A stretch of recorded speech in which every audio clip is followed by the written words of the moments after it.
because we're getting paid big bucks. Good afternoon, everybody. Now call this planning commission meeting to order, September 23rd, 2025. Roll call, please, Mel. Pete Matakis. Here. Frank Wolnick. Here. Philip Harris. Here. Jennifer Guthrie. Here. Fallon Young. Richard Lamar. Here. Brent Brown. Here. Dr. Mary Long. Here. Jason Holt. Here. Thank you, ma'am. We have a quorum, obviously. I will take a motion from the floor to approve the minutes of the August 26th meeting unless there are changes.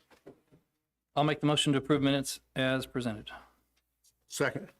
Got a motion and a second. All in favor of approving the minutes, say aye. Aye. Any nays? Abstain. One abstention, okay. All right. Okay, and I'm gonna ask Grant to give us number 4. We're gonna defer 2 of these items. Yes, Mr. Chairman, I'll make the motion. We defer the Edwin Oaks subdivision, preliminary subdivision plat item until the next regularly scheduled planning commission meeting, which looks like October 28th. October 21st. Okay, Stand we got corrected. a motion, need a second? Second. We got a motion and a second. All in favor of the deferral? Aye. All opposed? Okay, that's been deferred now. We got another one. Yes, sir, Mr. Chairman. Item for deferral, the Article 1124 Tattoo Parlor Body Piercing Studio Zoning Text Amendment. I make a motion, we defer that until a future meeting Indefinitely, sir. indefinitely. All right. Got a motion to defer the second. Second. Okay, all in favor, say aye. Aye. All unapproves? Okay, so that's taken care of. Okay, ladies and gentlemen, we've got 2 public hearings today. One we've already worked on at the last meeting, and I'm going to ask Andy to give us a presentation, and we will have a short period for comment when we open it up for hearing. But we ask that you keep your comments, if you mentioned comments last week, no need to bring that up again unless you just need to. If there's anybody here that wasn't here last week that would like to bring something up different than what we've already discussed, I'd appreciate it. Andy, it's all yours. Yes, sir. Thank you, and welcome to the Planning Commission meeting. Before we get started, just a few guidelines for the members of the public who are present. Please silence your cell phones. So during each public hearing, staff will kind of perform the following duties. We will present the application. After staff presents the application, the chairman will open the public hearing. Any public, please come to the microphone, state your name, address, address all questions to the commissioners. Don't address them to the public. Try to refrain from repeating any comments that have already been stated. At that point in time, the chairman will close the public hearing. Sometimes the planning commissioners have further discussion, and then they'll take a vote on each application. So with that, we'll get started with the first application or item, ZA 2529, the Village at Brights Creek Preliminary Subdivision Plat Extension. I'm going to present about half this application, and then Jenny Wolfschlag, the city engineer, will present the second half because a lot of it deals with engineering, and it's a little bit out of my wheelhouse. So the applicants request a 1-year preliminary subdivision plat extension for the Village at Brights Creek subdivision. This subdivision is located at 18813 and 18837 Oak Road West and 6392 Ralph Sanderson Lane. Many of you were present at last month's meeting. This was tabled until this meeting, so I'll quickly go over some of these items.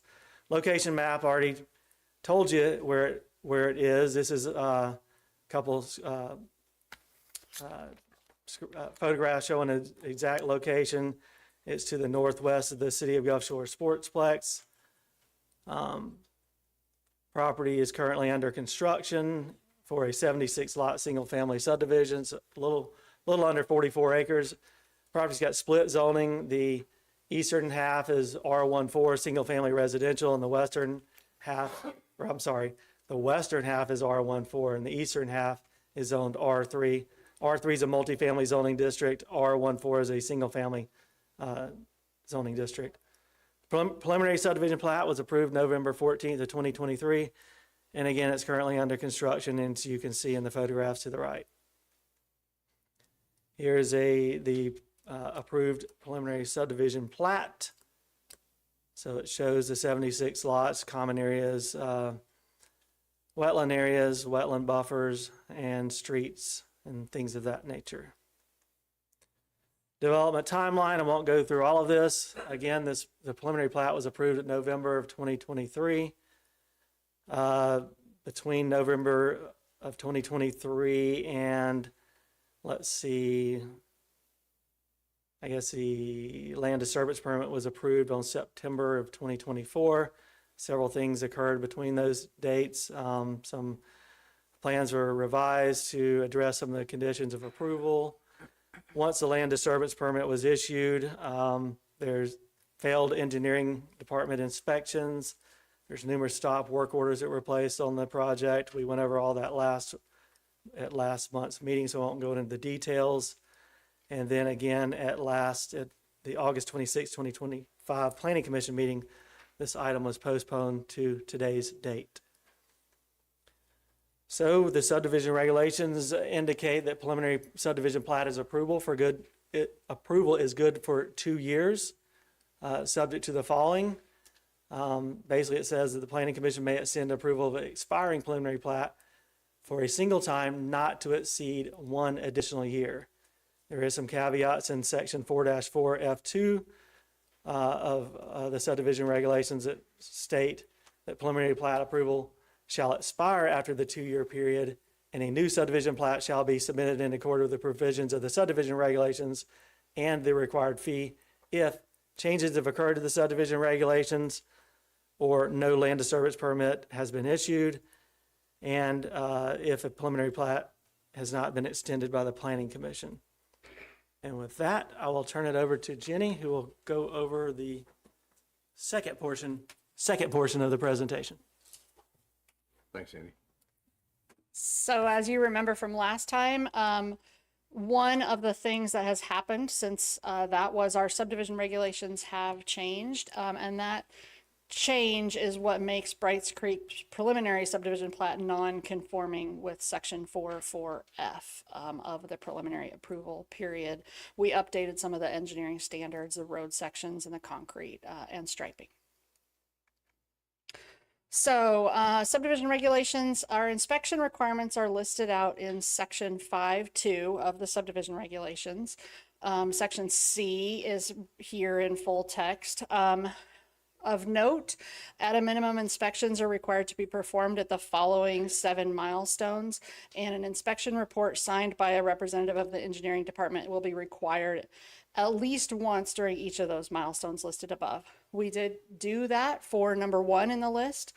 Numbers 2 through 5, we did not get an inspection report sign off. We did not get notified that those activities were happening.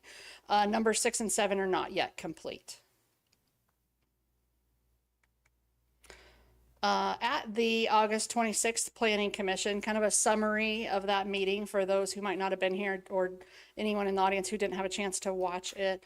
At the time of that meeting, the applicant, which is 68 Ventures, the developer, stated that the road base was installed and would be ready for concrete and paving in the following week. In particular, Sharice Brannon, the engineer for Dewberry, stated the base has been installed. They lost some, but it is generally to grade and ready for curb and asphalt.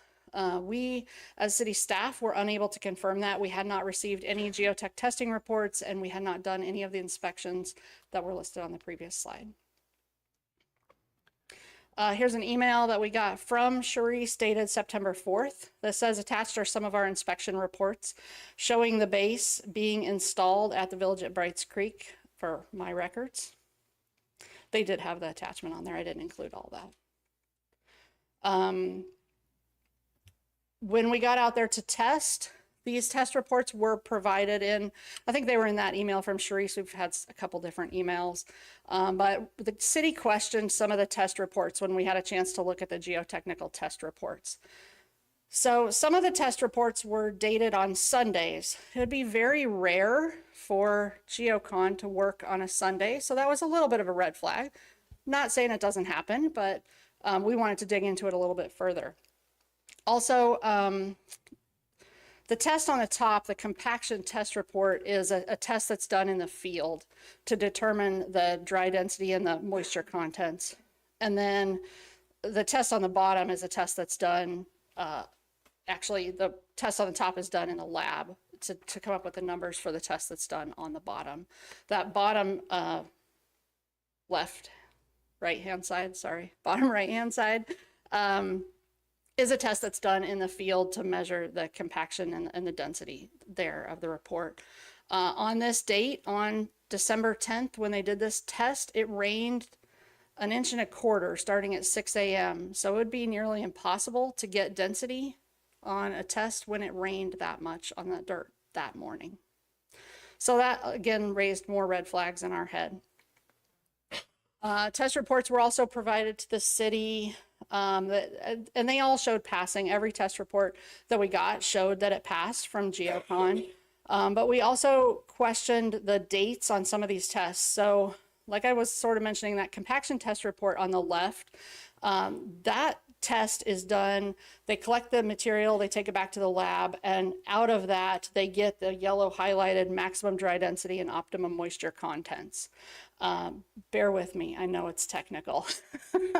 But then the page you can see on the bottom right, they take that maximum dry density and moisture, and that's how they tell if the compaction is there in the soil test correctly in the field.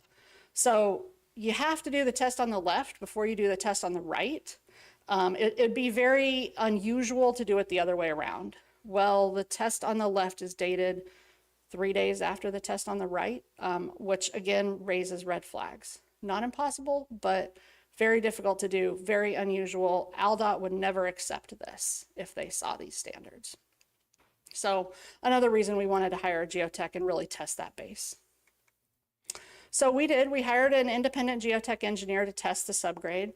They went out there on September 12th, and when our geotech arrived on site, the contractor stated that the subbase was installed, but that the base and the subgrade was not properly installed and it would all need to be reworked. So that left nothing ready to be tested. If the material wasn't installed correctly and the contractor admitted it wasn't installed correctly, we had nothing to test. Clearly it wasn't ready for paving. Again, the contractor confirmed this through a letter that the base material needed to be balanced out and remixed before any curb or asphalt could be installed. And the contractor told us that this was about a 2-week process. So the information that we got at the Planning Commission meeting that they were ready for asphalt was not accurate. But it took us a couple weeks to get there, and our independent geotech showing up on site before we could make that determination. Another separate sort of issue was Gulf Shores Utilities. It doesn't look like they were able to make it tonight. But on August 25th, the contractor rented a hydrant meter for irrigating the newly installed grass. We asked them to put some grass and vegetation on those ponds to help stabilize those. That'll help hold the site together. It's a really good thing for everybody. But to irrigate that, you need to rent a hydrant meter from Gulf Shores Utilities. And that meter monitors how much water is flowing from that hydrant to their site so that they can pay for that water appropriately.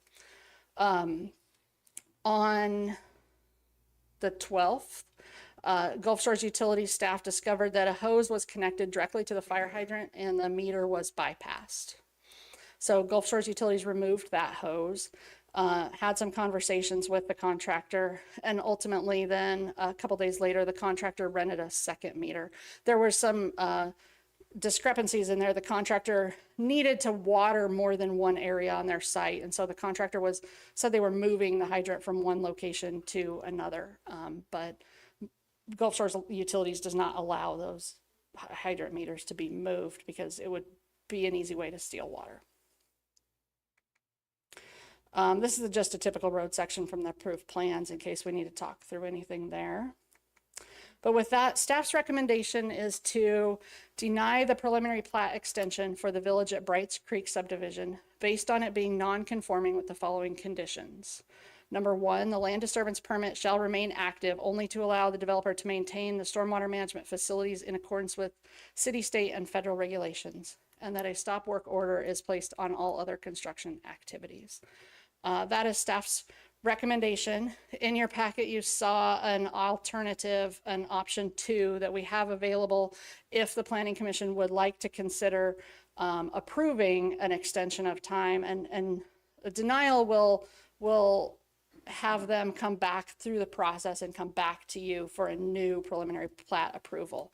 If you would rather take the route of extending, we have an option 2 available for that as well that was included in your packet. And with that, happy to answer questions or that you might have.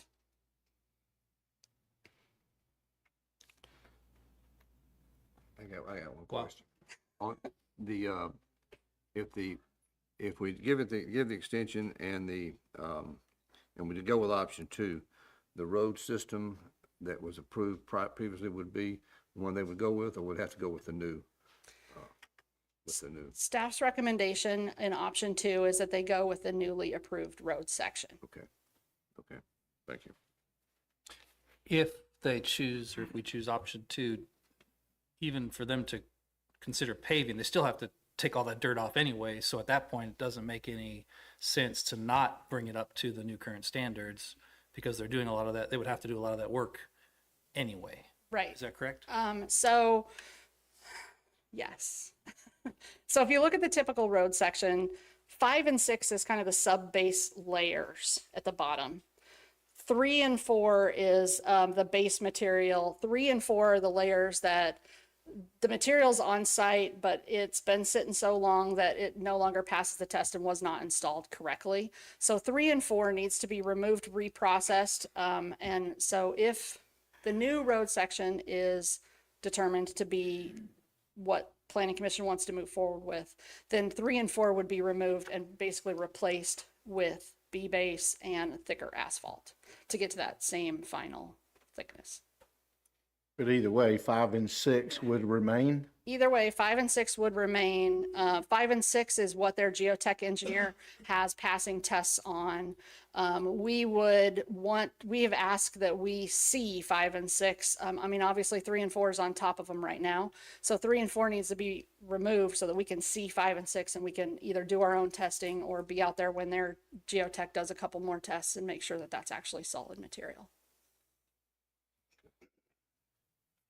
Any other questions from the commissioners? Okay, Mel, we'll open up the public hearing. Anyone who would like to come up and discuss any of this stuff that's just been presented, please come up to the mic, give your name, state your name, and give us your information or ask your questions.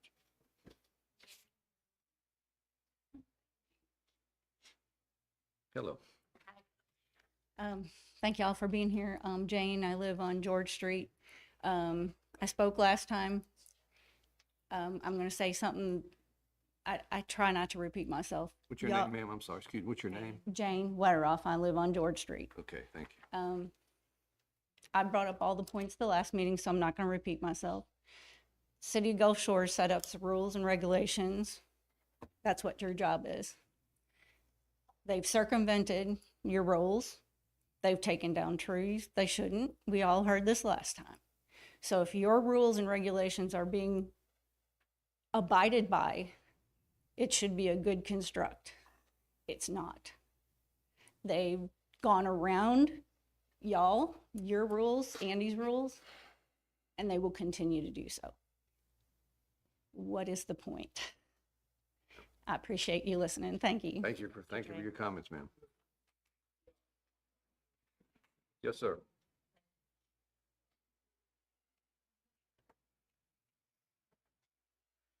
Good evening. My name is Michael Gurley. I live at 6554 George Street. My respect to each of the board members here. You are all placed with a certain responsibility to represent the citizens of Gulf Shores. You know, have a big burden on your shoulders. I don't know how other projects are that go forth. This one, even in past meetings, the first meeting didn't go well. People were allowed to speak so much, then y'all got to a point, well, we don't want to hear anything else, just shut up. But the past few meetings, y'all have had some different things that have come up, different violations and stuff, and y'all have like, wow, the city of Gulf Shores can't afford people to sit here and babysit y'all every time y'all are doing anything on this project. Once you receive this finished project, after 2 years, it becomes y'all's baby. Y'all don't want to have a problem after 2 years when roads fall apart and all this, like y'all said in the last meeting, which I can understand. It can be very, very costly. It's very, very hard on a city to take care of these problems that shouldn't be happening. I don't know what it would take in y'all's opinion, but if you have a contractor in any project that after 1 or 2 violations, we can't sit there and overwatch y'all and look over you and babysit you. If there's any way possible or legally able to be done, we're going to hire an engineer to babysit you at your cost. You pay for it to make sure you do what is supposed to be done right. Because y'all don't want to accept the problems later on and have to be responsible of the city to cost extra money you shouldn't be responsible for. But a contractor or an engineer who is overseeing everything should be held responsible. And that's my opinion, and but I respect what y'all do. Y'all have a heavy burden, and but I think y'all should make these people stand accountable for what they're supposed to be doing. It shouldn't fall on the city. They're responsible, and then once it becomes y'all's baby, hopefully you don't have to pay a dime for 6 or 7 years, like you hope. But unfortunately, they don't work all the time. Thank you. Thank you very much for your Thank you, Mike. comments, sir. I'm going to ask y'all, please don't clap. That's, not appropriate. Okay, sir. Yes, sir. Hello, my name's Steve. I live off on Hadow. And as I've been following this entire process, I wanted to learn a little bit more about what was going on. And one of the things that I learned was that this group, 68 Ventures, this isn't a single venture.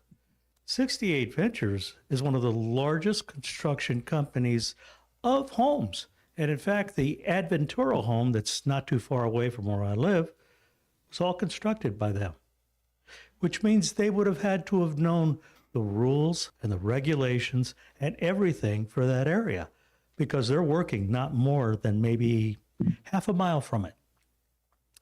So to hear the presentation that was given tonight and to listen to all the things that have been placed before you,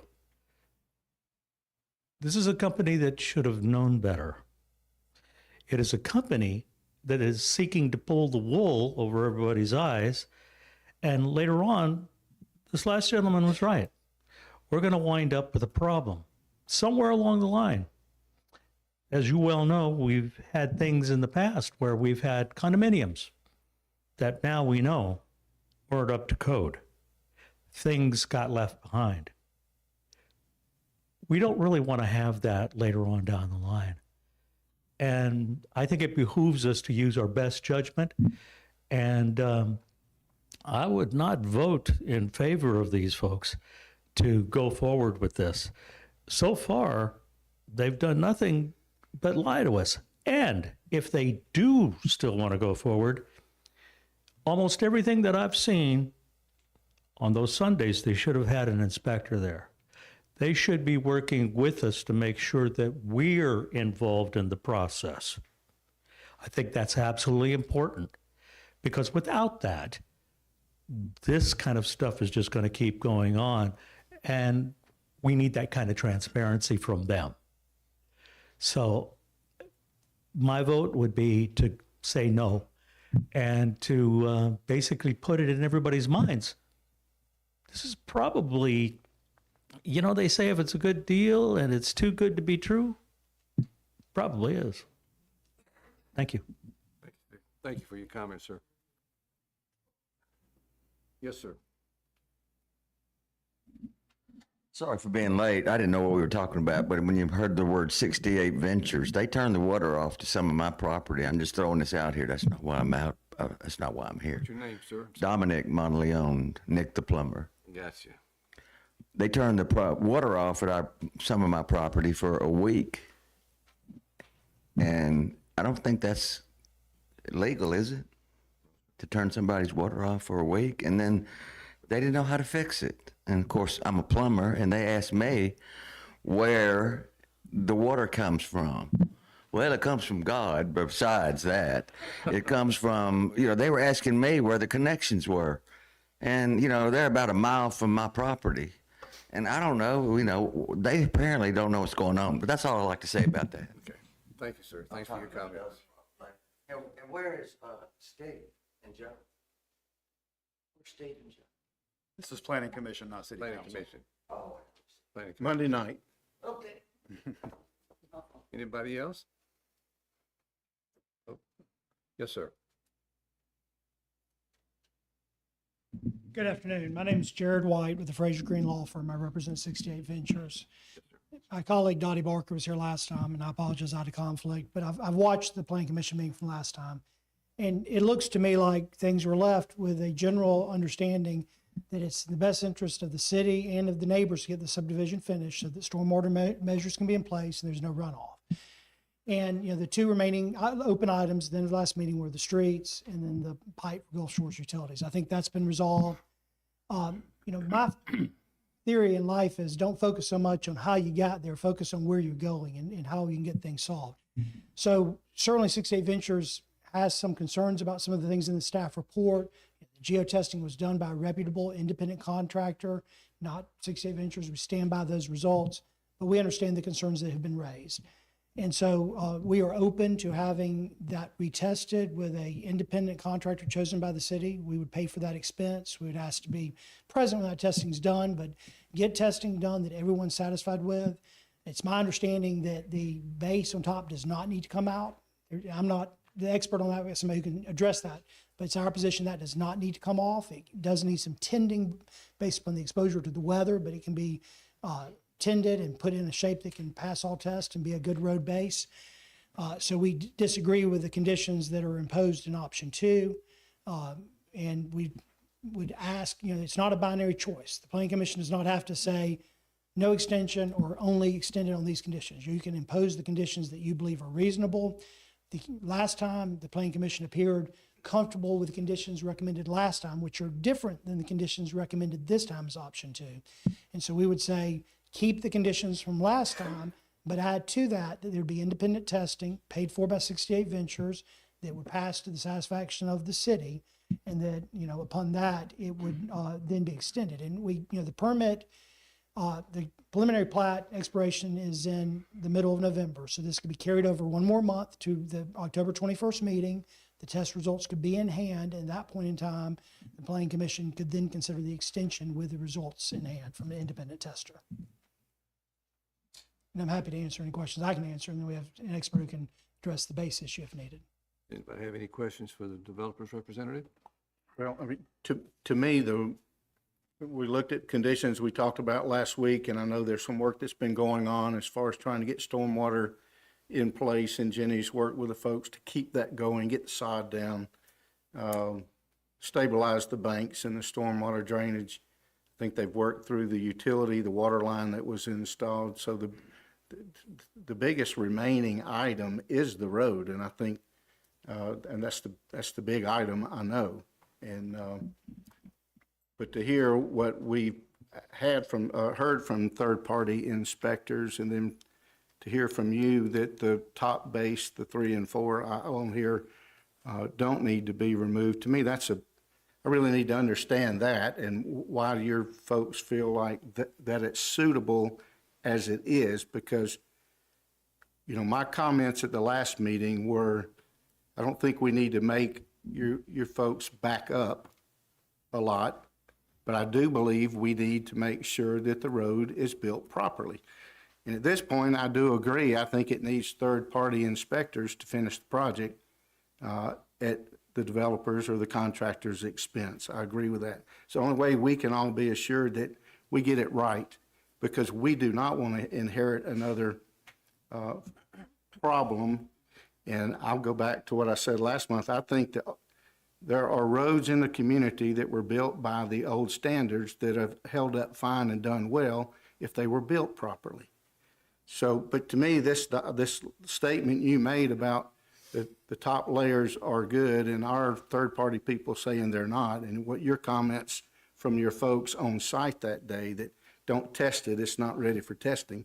I mean, that's a big question in my mind about how do we move forward to ensure that this gets done properly. So I'd love to hear a little bit more from you on why y'all believe that they're suitable as they exist. Drew, the president can address that. And look, I agree your concern's fair. I think we all want to make sure the roads are done properly.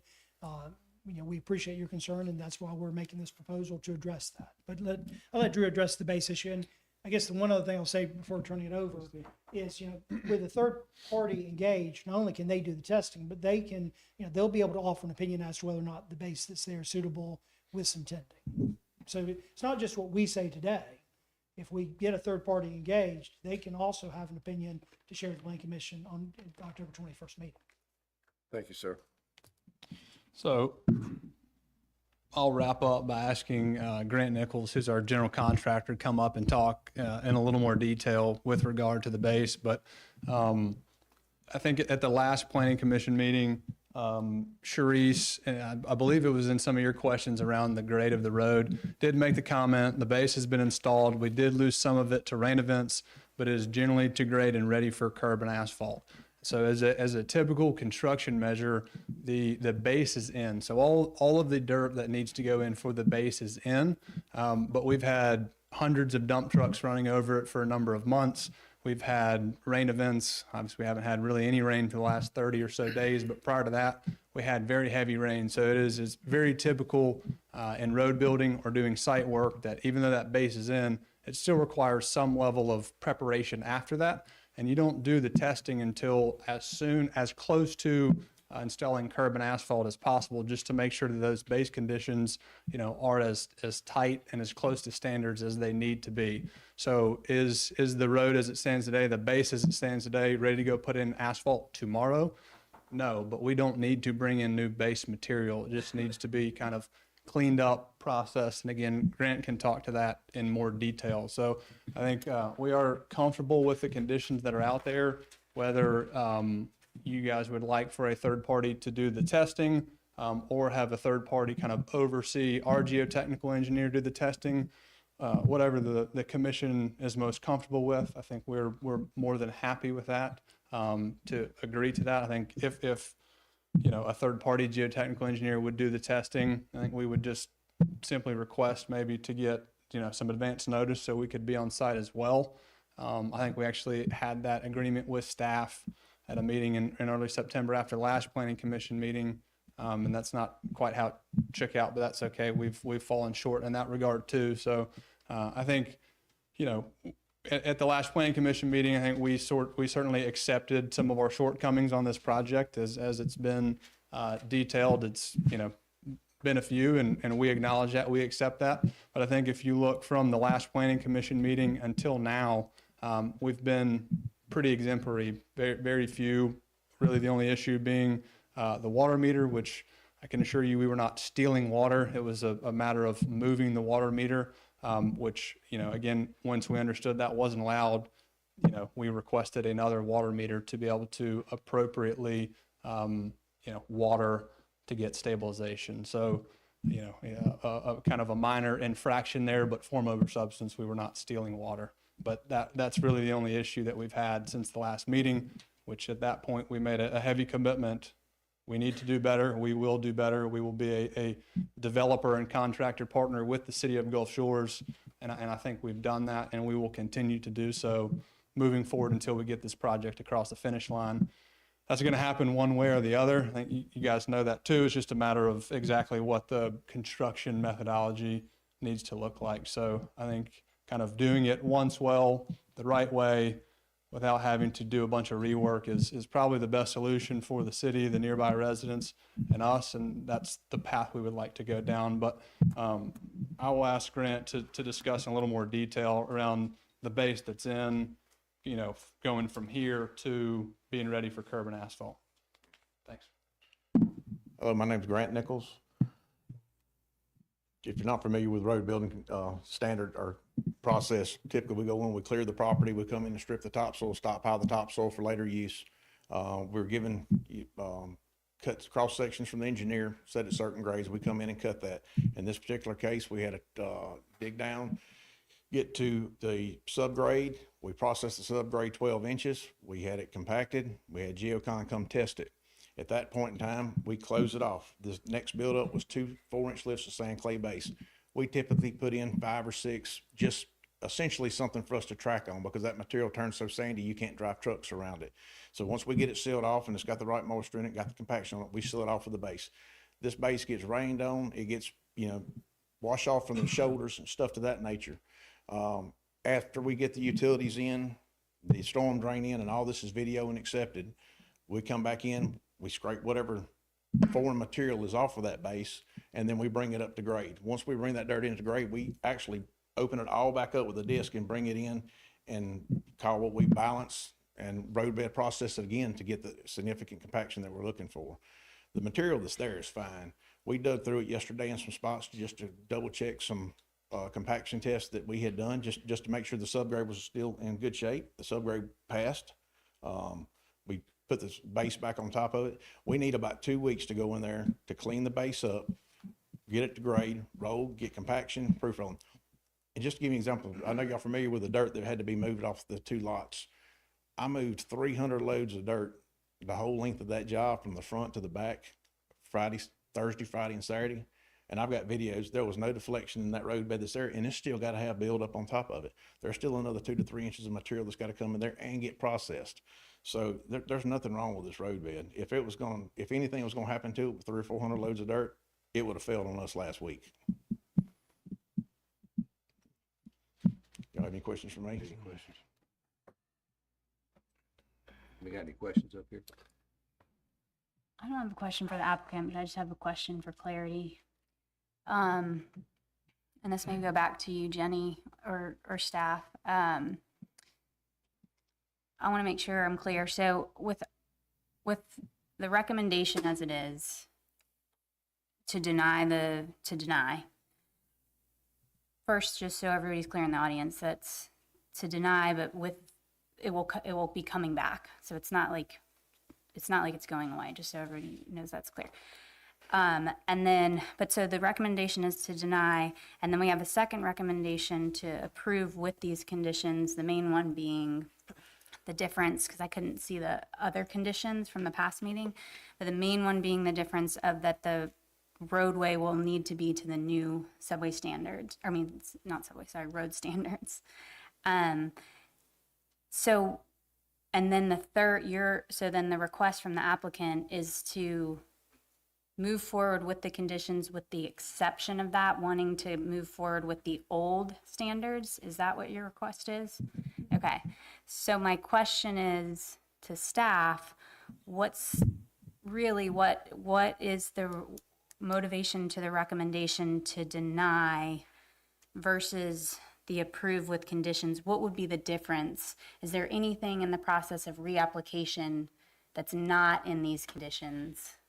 In the process of reapplication, what will happen is they will need to resubmit a set of construction plans that meets our standards, go through the review process, and then bring that before you, and you would all vote on everything that was in that set of plans for the site plan and the construction plans. And that staff will likely work with the applicant to include the new roadway section. There were some things in the new option 2 that came up at the last meeting about fencing.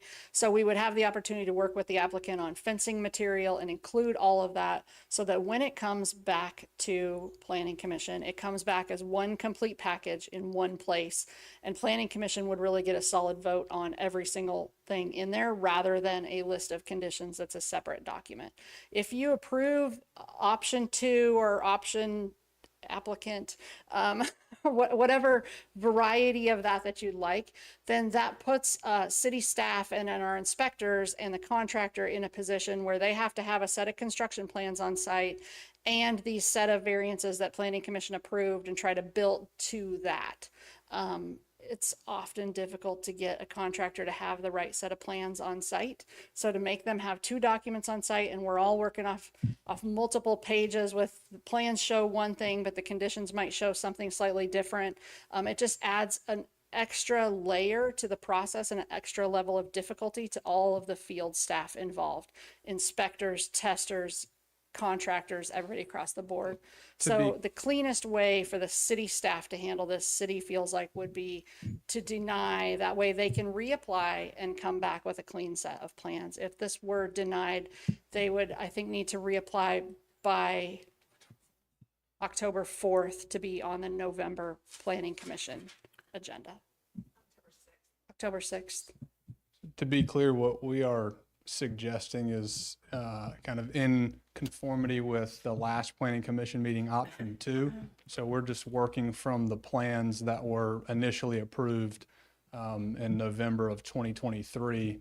So it'd still be the same plan set that we started on initially. We're just adding an additional layer of kind of expertise or risk mitigation for the city where there's third-party geotechnical testing or whatever other expertise the city may request. As a kind of show of good faith, again, that option 2 in the last planning commission meeting also included increasing the concrete strength from 3,000 to 4,000 PSI. And I believe we have put in a good chunk of sidewalk out on site that was to 4,000 PSI, which is not required in our current plans or approval, but kind of, again, in conformance with us wanting to be a good developer, good contractor partner with the city. We had some shortcomings, previously. We wanted to do that as a show of good faith and kind of continue working with the city. So that's largely what our request is option 2 from the last meeting, add some third-party geotechnical testing that the developer would pay for on the city's behalf. And I think to weigh in from city's perspective, the reason we changed the option 2 from the last planning commission to this planning commission was at the last planning commission, we were under the impression that the road base was complete and ready to receive asphalt. So we were not asking them to take out a bunch of material that was complete and all we needed was compaction tests. But we have since learned that there is material in, but is not installed properly and has not been tested, is not ready for asphalt today. That material needs reworked at a minimum. Yeah, I don't think we would respectfully agree with not installed properly. It is not 100% complete, ready for asphalt, but that's kind of goes along with normal construction process. If I could briefly address why we prefer option 2 from the prior meeting versus starting over. It gets back to, let's get this subdivision finished properly, but as quickly as possible. And so if you start over with a new subdivision process, even if you can make the earliest deadlines, that could still lead to delays and sit out there unfinished longer than if we're allowed to move forward under option 2 with conditions from last time. And then it's also a fairness issue. I'm a lawyer, and subdivision law, in Alabama law says a property owner should have the right to use their property and should know what it is, subject to clear established regulations. And there's lots of cases on that. And so that's why you have subdivision regulations that say, if you do this, you can use your property this way. And so, it protects an owner from starting the process of developing their property and then standards changing and having to come into compliance in the middle of the development with new standards that are applied. And so here, the way Gulf Shore subdivision regulations are written, it says you get an extension for good cause. Well, the good cause was discussed at length last time, so I didn't get into it. But, the good cause is present because there were other permitting delays. And, we've got a letter from the Baldwin County Commission that we went as quickly as we could through the permitting process with them, but that took a lot of time on the front end. There were some other issues with working to save, trees and drainage and all that. So I think we've shown the good cause that justifies the extension. And, that really should be open and shut. That's it.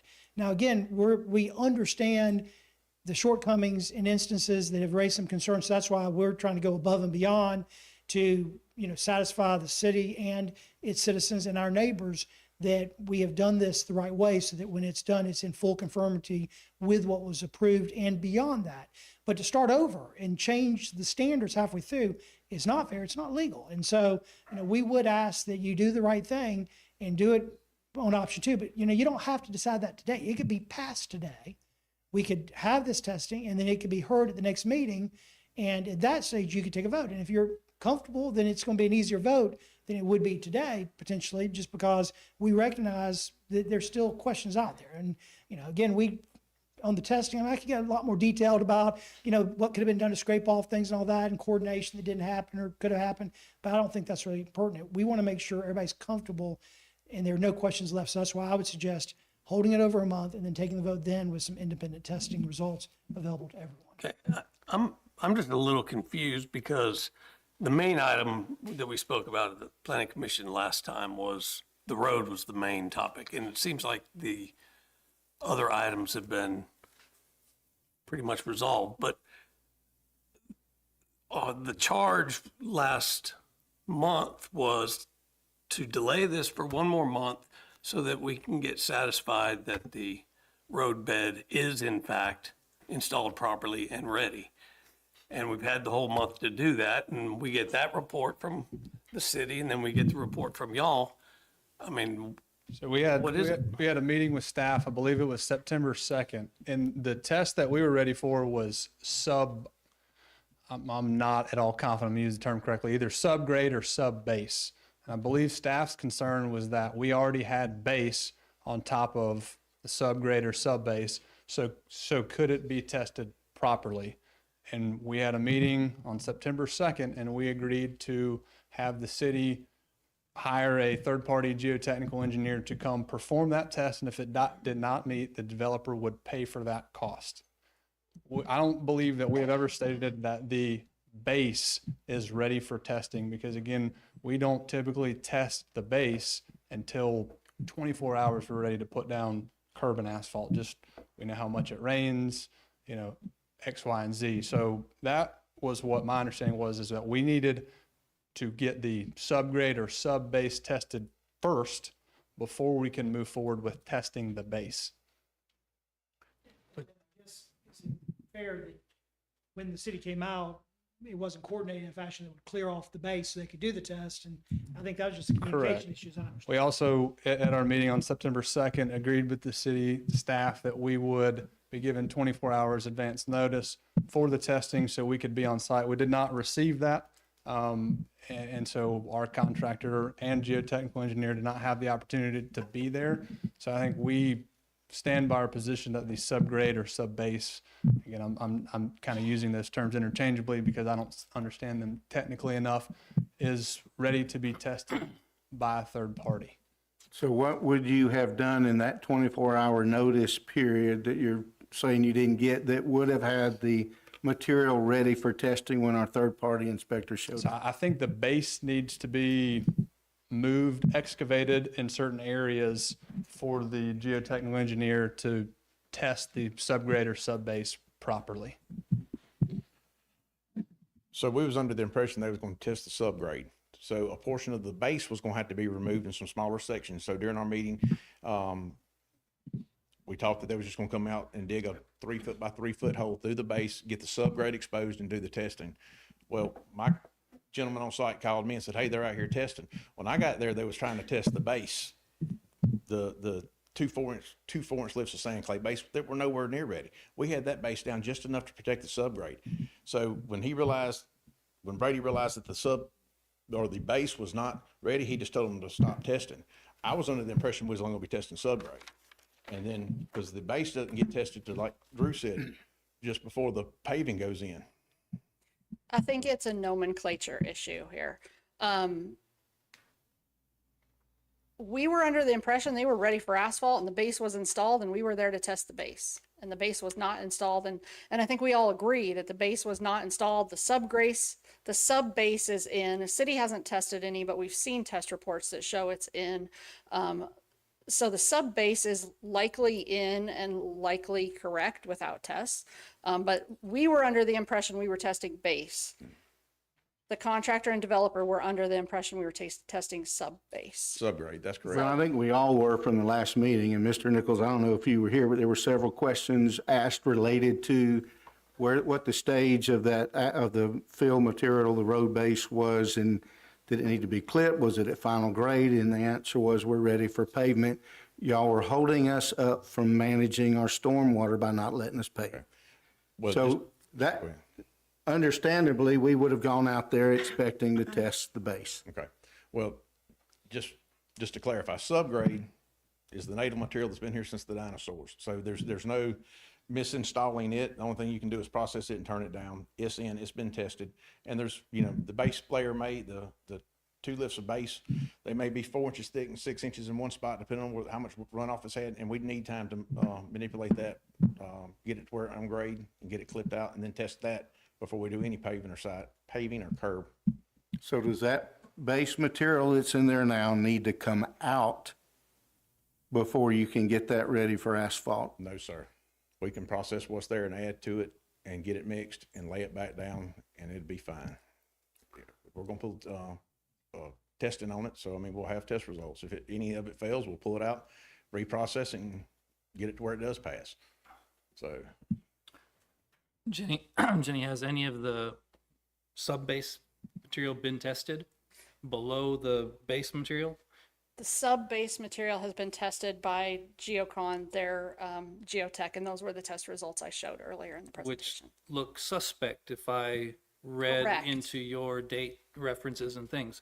So what does a third-party inspector, or what do you as an engineer need to have happen to the site in order to answer the question of what's underneath appropriate to now put the base material on and then put asphalt on? Where are we with this? We need to remove the base material so that we can see the sub-base material and then perform tests on that and make sure that they're still valid. Some of those test reports were like December of 2024, so almost a year old at this point. So we just want to confirm that those tests are accurate, and we would need the base material removed in order to get to the sub-base to be able to do those tests. Entirely, or every 300 feet, or every 50 feet, or every 1,000 feet? Well, it all needs reworked anyway. And to rework this, typically in construction, and maybe you can verify if I'm right or if not. it passes, it don't need to be reworked. You can move it to one side, move it back to the other. It's rained on that material. A lot has happened since that material went down in the last 6 to 9 to 12 months. So the fines have settled out of that material. So it needs tilled and reworked and disked. You can often take that material, scrape it over to one side of the road, scrape it back to the other side of the road, mix it, disc it through that process, and then scrape the half back so that you have the even layer across the road. So it doesn't necessarily need to be pulled out and taken off site. Another way you can do it is you can pull it off of the surface, work the material, put it back on the surface. There's different methods of construction to mix and get that base layer to what it needs to be before you put asphalt on it, which would meet our old spec. They were under the impression that we were going to go out there and test the base. I mean, yeah, the sub base. But our impression was we were going to be testing the base. The base. Mm-hmm. So I have a question. So the process, this is the same process that was done in Aventura where we're having the problem with the roads on now. By process, Well, I guess, Philip, to your point, you said there's tons of roads that are doing fine. So I'm trying to know what can we do to make sure that this road is doing fine in however many years without potentially holding it to this new regulation, because it appears that what was done in Aventura, if it's the same process, is not doing fine. I mean, it doesn't appear, it isn't, right? So I'm just having a hard time of whatever sub-base, base, whatever, right? However, processing that, I just want to know that this road and the process that we're doing is going to last differently than the Aventura road. And is that possible? I don't want to interrupt if you. Well, and I was just going to chime in. My biggest concern is similar to Jennifer's. If we don't have an inspection that verifies that what's underneath is appropriate, then we don't need to go any further. We need to make sure that's why I'm kind of confused, because I'm relatively confident that we left last meeting with we need to get what's underneath tested And that was what the task was. So it was a surprise to us when the focus at the third-party geotechnical testing was on the base, because you guys were not yet comfortable with what was underneath because it was just our test. So we agreed, totally understand. We need to, in 300-foot sections, excavate some of the base to expose the sub-base, and we can have a third party come in on the city's behalf, paid for by the developer, ensure that what is underneath is good, and then we will proceed with the base. The base will be tested as well by a third party representing the city, paid for by us, before we're moving forward with putting down concrete and asphalt. So I think that probably answers both of your questions, but that was kind of why I was confused, because there was a lot of focus in the last meeting on what was underneath. And I don't think we have produced tests yet that has made y'all completely comfortable. And that was sort of first order of operations before we get focused on the base. Yeah. But then my original thought was, if we're going to have to remove the base to get to see what's under. I think our position there is that it's pretty standard that we can remove it in however many increments that, 3 foot by 3 foot is. Slide it all off and then test. Not and take then the whole. put Which back. is what you were going to do in the 24 hours before, after you received notice in various locations. Correct. Whether we did it or whether the geotech wanted to do it, that's not my area of expertise. But yes, make sure that we can facilitate appropriate industry standard testing to make sure that you guys are comfortable with what's going to be underneath the base. Yeah, I want to be clear. It wasn't that we would say, here's the 3-foot spot to test, so the results might be skewed.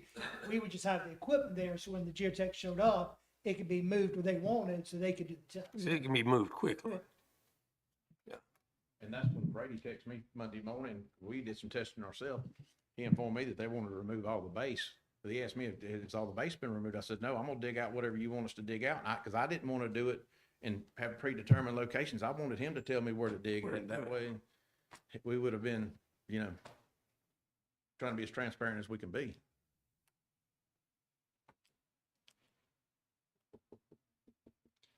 Any other questions?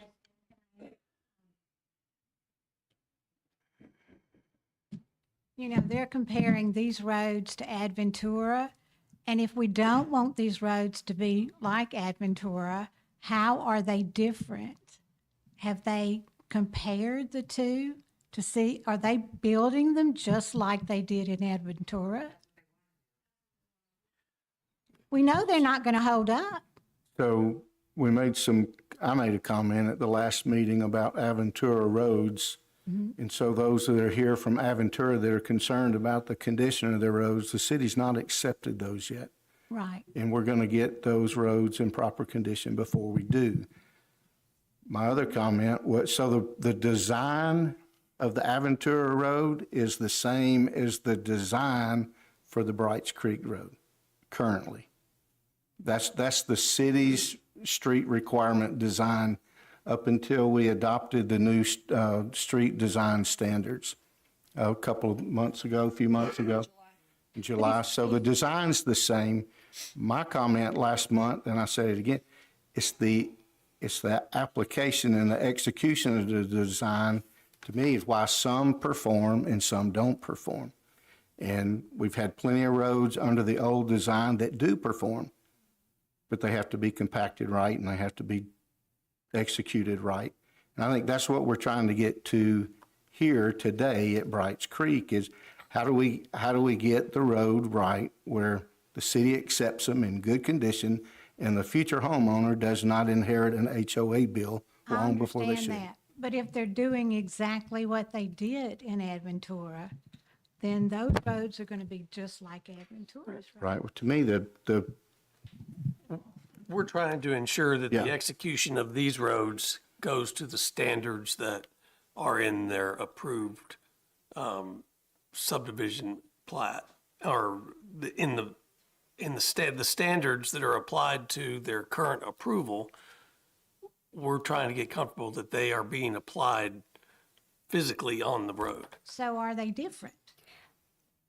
We're trying to find that out with inspectors and understanding exactly what is been constructed and what is yet to continue to be constructed so that we don't get in that position.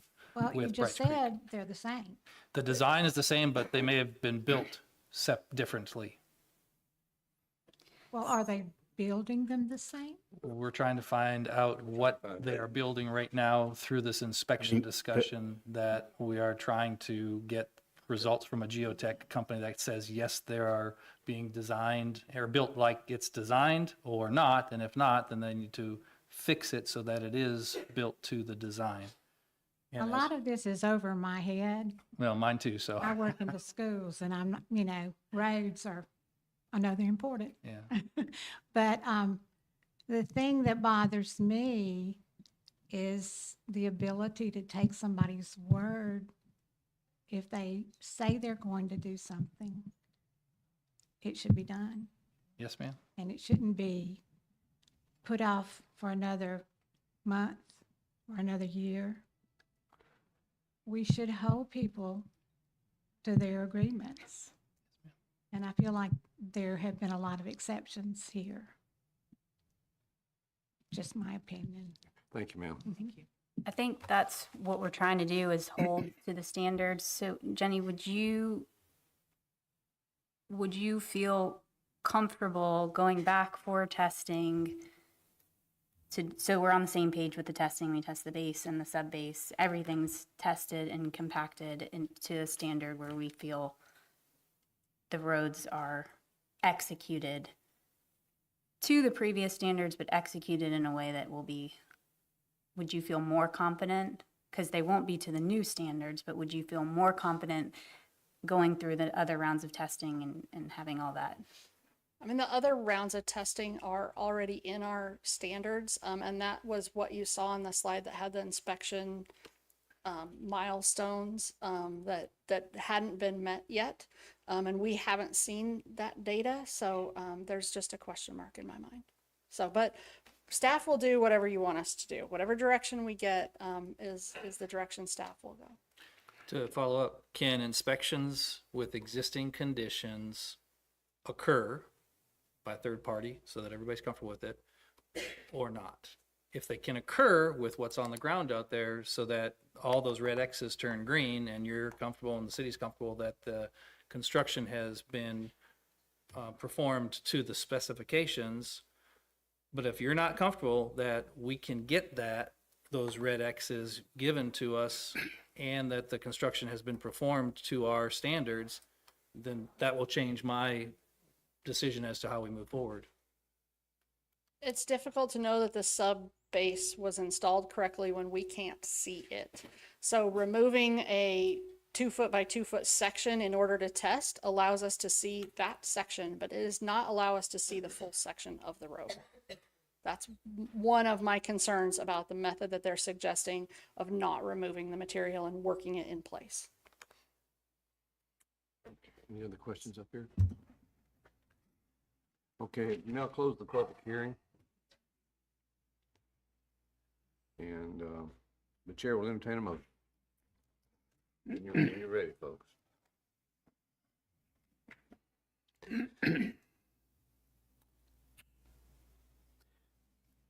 Jenny, I'm going to put you back on the spot. I mean, I think there is an advantage to keeping the project moving and the project not sitting for 60 or 90 days to go back through the process.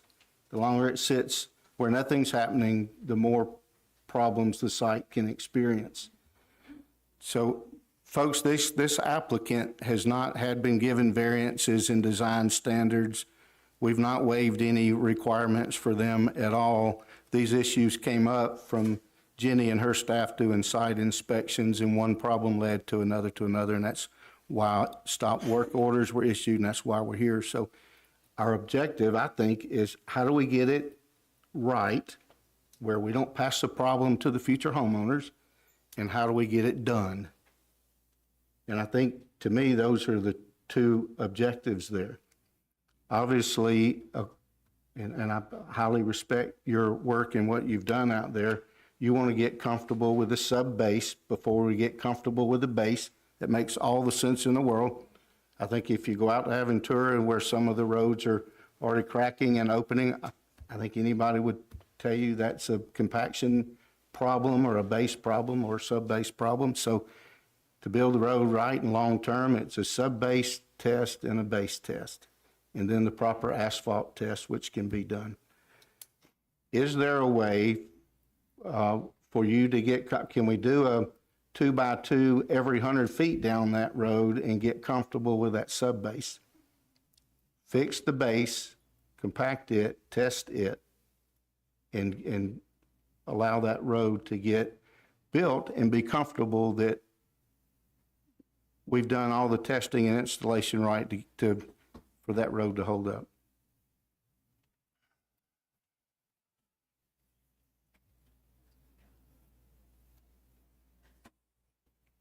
Terrence, can you put the slide deck back up?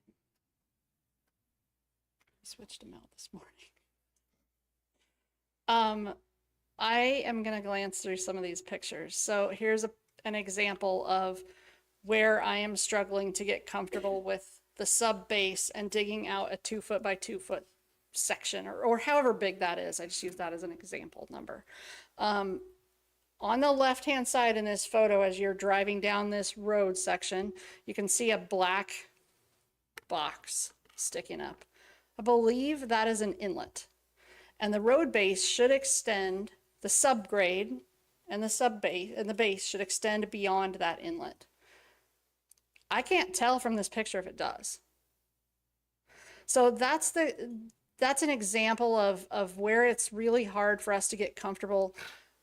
I'm not worried so much about the subgrade in the wheel tracks because they've been hauling dirt in and out. I mean, he said he hauled hundreds of trucks of dirt in and out and around, and so they've been driving on that sub base. It's probably pretty solid in the center of the road.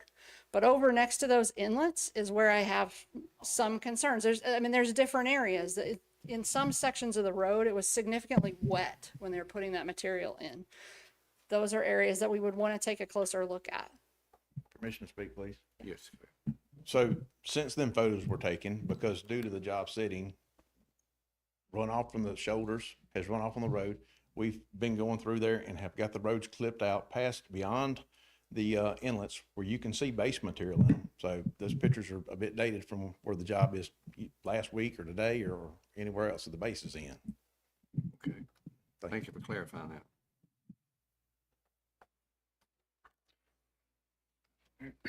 Question for staff. If we kick this to next month, is there still adequate time to make a decision on an extension or to require a resubmittal? My question is, obviously there's some work needs to be done on the site with engineering and geotech experts that can answer these questions. And I don't feel like I don't think I've got the information today to be able to make that type of decision. I will if we don't have time. If it's going to require us to determine this tonight, then I'll be glad to make the motion. So the preliminary plat that's been approved, it runs through November 14th of this year. So November 14th. Next month's meeting is October 21st. So the plat would still be valid at the next meeting. So if you were postponing it, now again, of course, you're cutting that short, and but there is a little bit of breathing room there. But I'm not sure what we accomplish in 30 more days based on what I just heard, because if we're not comfortable with subgrade, how do we progress with the base top in the testing, which is what the applicant's asking for? So they would have 25 days to be able to scrape the base off as many places as is necessary for inspectors to get comfortable that it's appropriate. And it could mean that they have to scrape all the base off to get to that layer. That may be something that has to happen. But pretty much only way to figure it out is to go out there and look and test it. And if that's more encumbering to the developer, then maybe it's time to just vote to approve with the conditions, and they have to scrape all that base off and bring in the base. And as long as they're having to scrape all that old base off, might as well bring it up to new standards. think at the last planning commission, the applicant was inviting the inspections over the previous month to test the subbase, which is our main question right now. But then there was some confusion or something happened to where that did not get accomplished. And accomplished, what I'm talking about is satisfaction of staff. And apparently testing did not occur like we're talking about now, a volume of testing to get satisfied. I mean, is there a volume of testing that we can do in the next 30 days to gain satisfaction? Yeah, I can speak a little to what happened in the last, 25 days where we weren't able to get to that level. We thought, based on walking out of the planning commission meeting and conversations, that the sub base and the base was installed, all ready to be tested, ready for asphalt to go on top. That's what we went out there to test. The base was not at all ready to be tested and was covering all the sub base. So we couldn't get comfortable with the sub base. We had different If you're perceptions gonna then. scrape all of the base off, why would you not put the B base that's in our new standards in to help ensure we get a quality road that meets our current standards so that we don't have the problems we had in other neighborhoods? And I think that's the differing opinion between the developer and city staff as to what should happen now. I mean, I know I've heard the developer say we're changing the rules in the middle of the game, but the rule was you had 2 years to build this and they didn't get it done. And they told planning commission they were ready to pave when they were not ready to pave.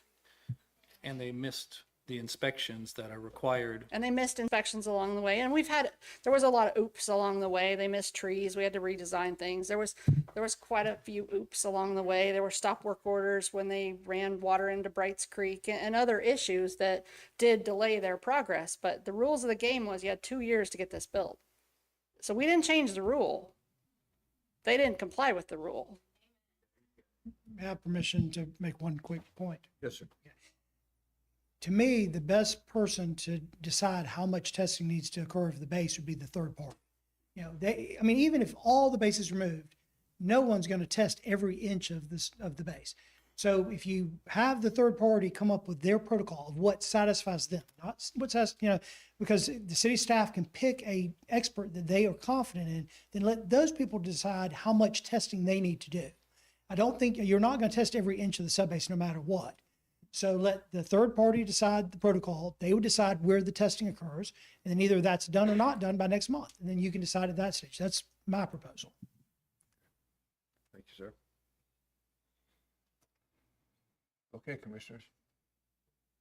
I mean, we have a safeguard if we do that, because we're not approving anything until we approve something, until the testing's done and we're satisfied.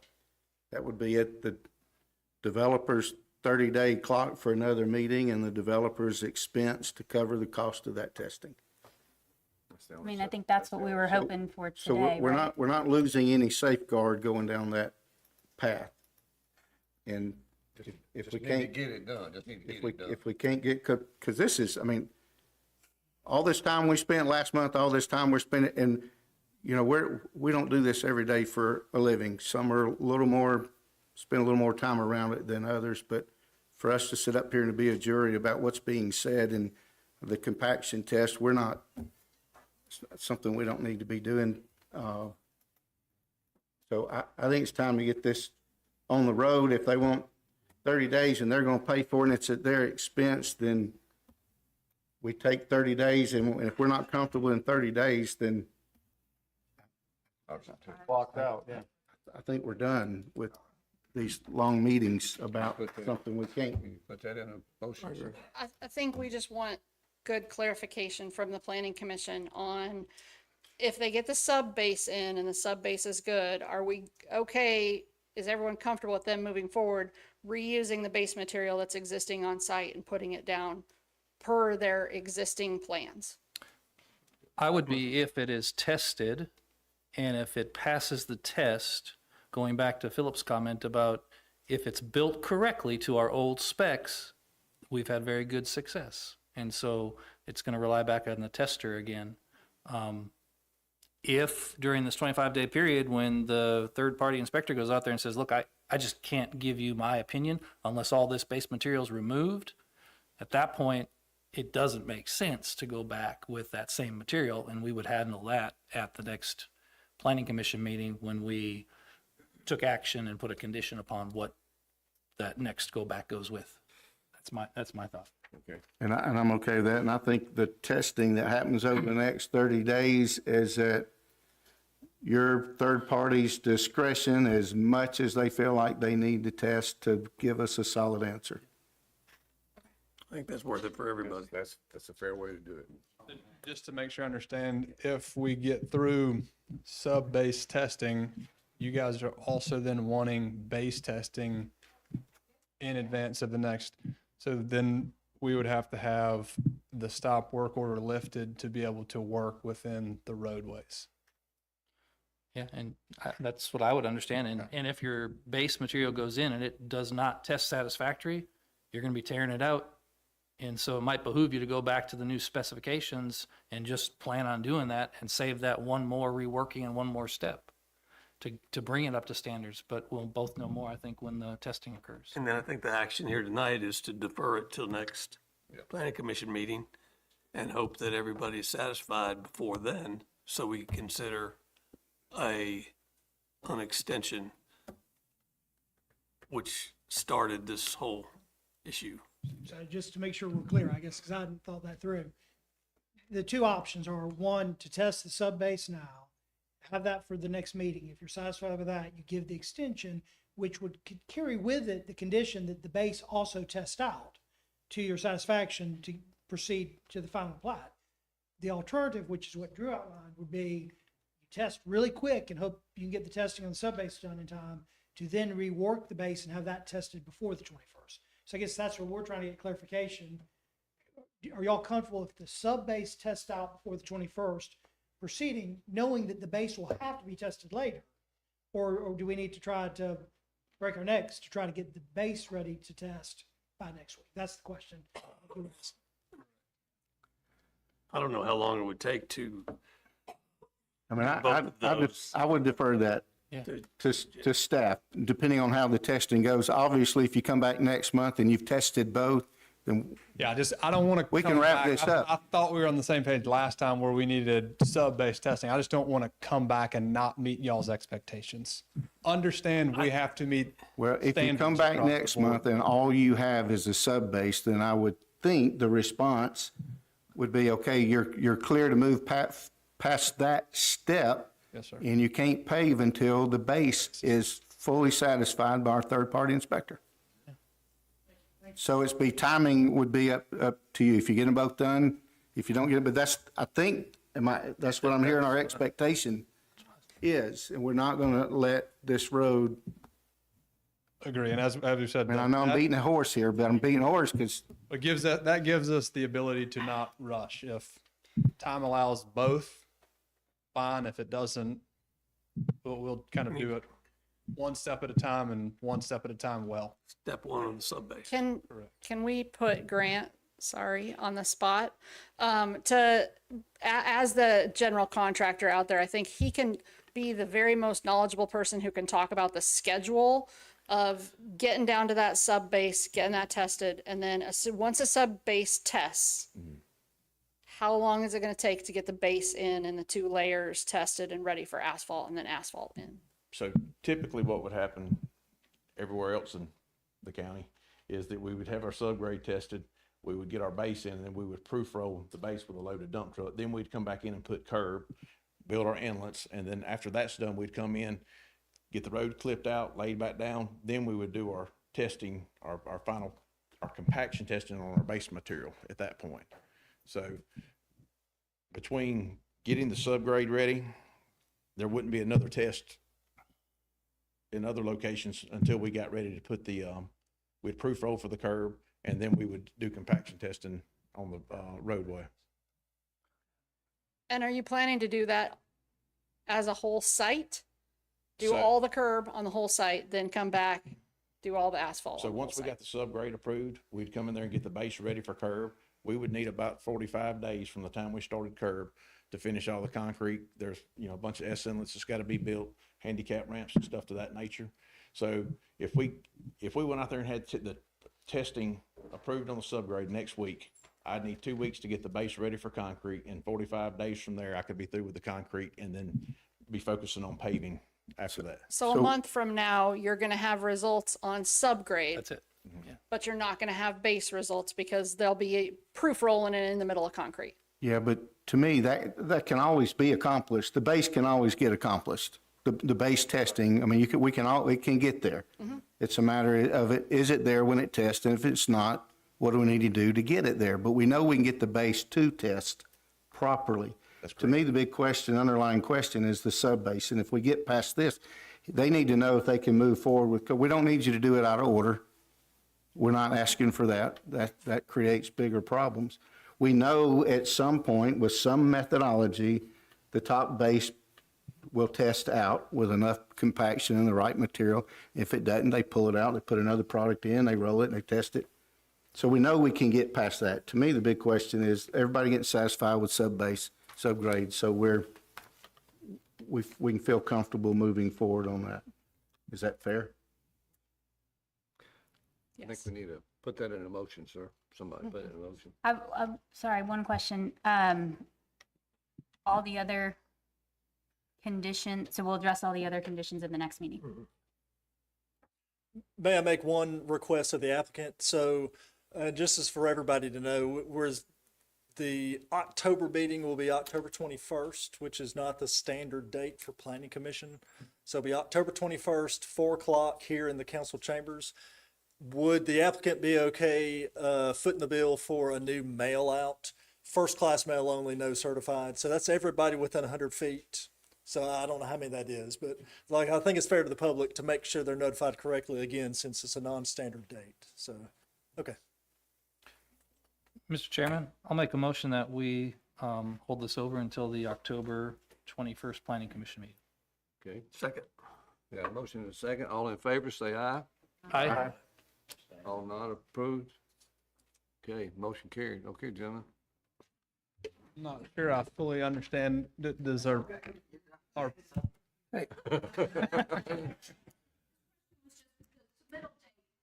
If you did not like the sub-base and we're deferring, the application timeline is due before the 21st for the November meeting date.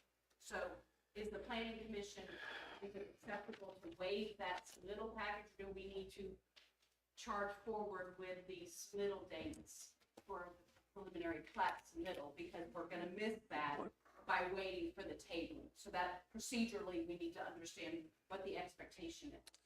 Well, the deadline for the October meeting is passed. It was earlier in September. So the next meeting is November 18th after October. October 6th So is we would the, not have, our package would be due in advance of the next meeting. Well- We're asking if we need to be submitting or if we're waiting and y'all will accept the late package. your preliminary plat expires on November 14th. So it expires before the November meeting anyway. But wouldn't we, we would be voting on the initial submittal of Correct. The of October an meeting extension is in on October. the current plat and whether or not a time extension will be granted. I think it's what she's asking, if she doesn't get her October 6th application in for the November meeting, which means she has to keep working on that now to get it ready before we know about subgrade, she will get bumped to the December meeting. Well, so if it expires, so the plat expires on November 4th. If there's not a time extension on October 21st, when November 14th rather comes around, it expires. So that'll happen before the planning commission meets in November. So it will expire. Just I think they're trying to be prepared in the event we do not grant an extension with conditions and they want their package on the next available meeting. Isn't there a reapplication? Well, I guess they can apply. Well, let me pull up my calendar again. So the deadline for the October 21st meeting is October 2nd. We're not going to change the deadline even though we're moving the date forward. So yeah, if you want to hedge your bets, you would have to get a brand new preliminary plat package in by October 2nd. That'll be for the November meeting. Yeah. Oh, I'm sorry. I didn't. Oh, I'm sorry. Yeah, you're right. Thank you. Thank you. Yeah, again, yeah, so the next meeting is going to be the October 28th, October 21st meeting, I'm sorry. The deadline for that was September 8th, so it's well past. So yeah, like I was saying earlier, if the time extension does not occur at your next meeting, October 21st, then it will expire. By no action. Yeah, right, it just runs out of time. Okay, moving on. Our next public hearing is Oyster Point Development, Plan Unit Development, and Andy, is that you? Once again, I'm glad I voted the hill there.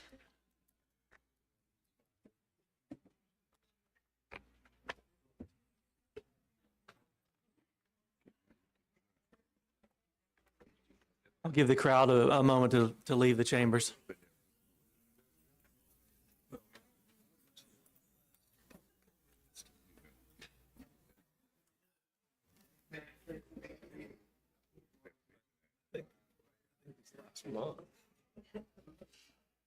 This could have been worked out. Okay. So the next item on the agenda is ZA 2538, Oyster Point Development, Planned Unit Development. The applicant requests approval of a planned unit development on 64 acres. The proposed development plan shows a cottage subdivision and a restaurant.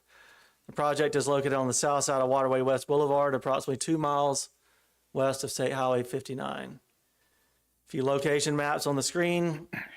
You see the location of this 64-acre property. It's south of Waterway West Boulevard.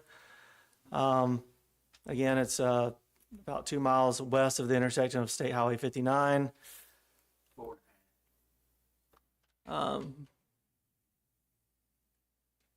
Property is currently zoned about a quarter of it's R1-4 single-family residential zoning, and 3/4 of the property is zoned BT4, which is a multi-family commercial zoning district that's primarily found in the beach area. It's a high-density zoning where, like the beach area, the beach itself, all the condominiums are zoned BT4.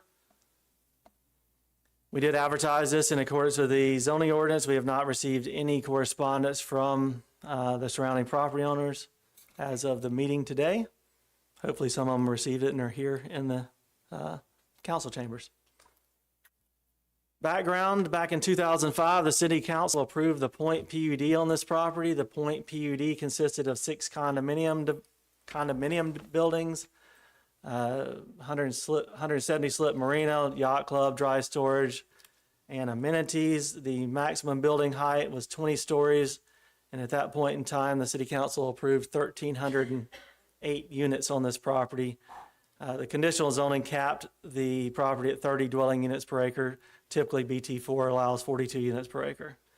This application is expired, so there is no current development plans approved on this property. Existing conditions, again, it's a 64-acre property. 40 acres of the property are wetlands. There is currently a single-family house located at 17344 Oyster Bay Road. There's a picture of it in the bottom right portion of the screen. This house is proposed to be removed if this application is approved. So you see it's primarily, again, a lot of wetlands. The upland portion of the property is kind of a consists of some smallish to medium-sized pine trees. Again, the zoning, 49 acres is BT4 zoning, 15 acres is R14. The western 9 acres of the property does lie within the Plash Island Bonskar River overlay district.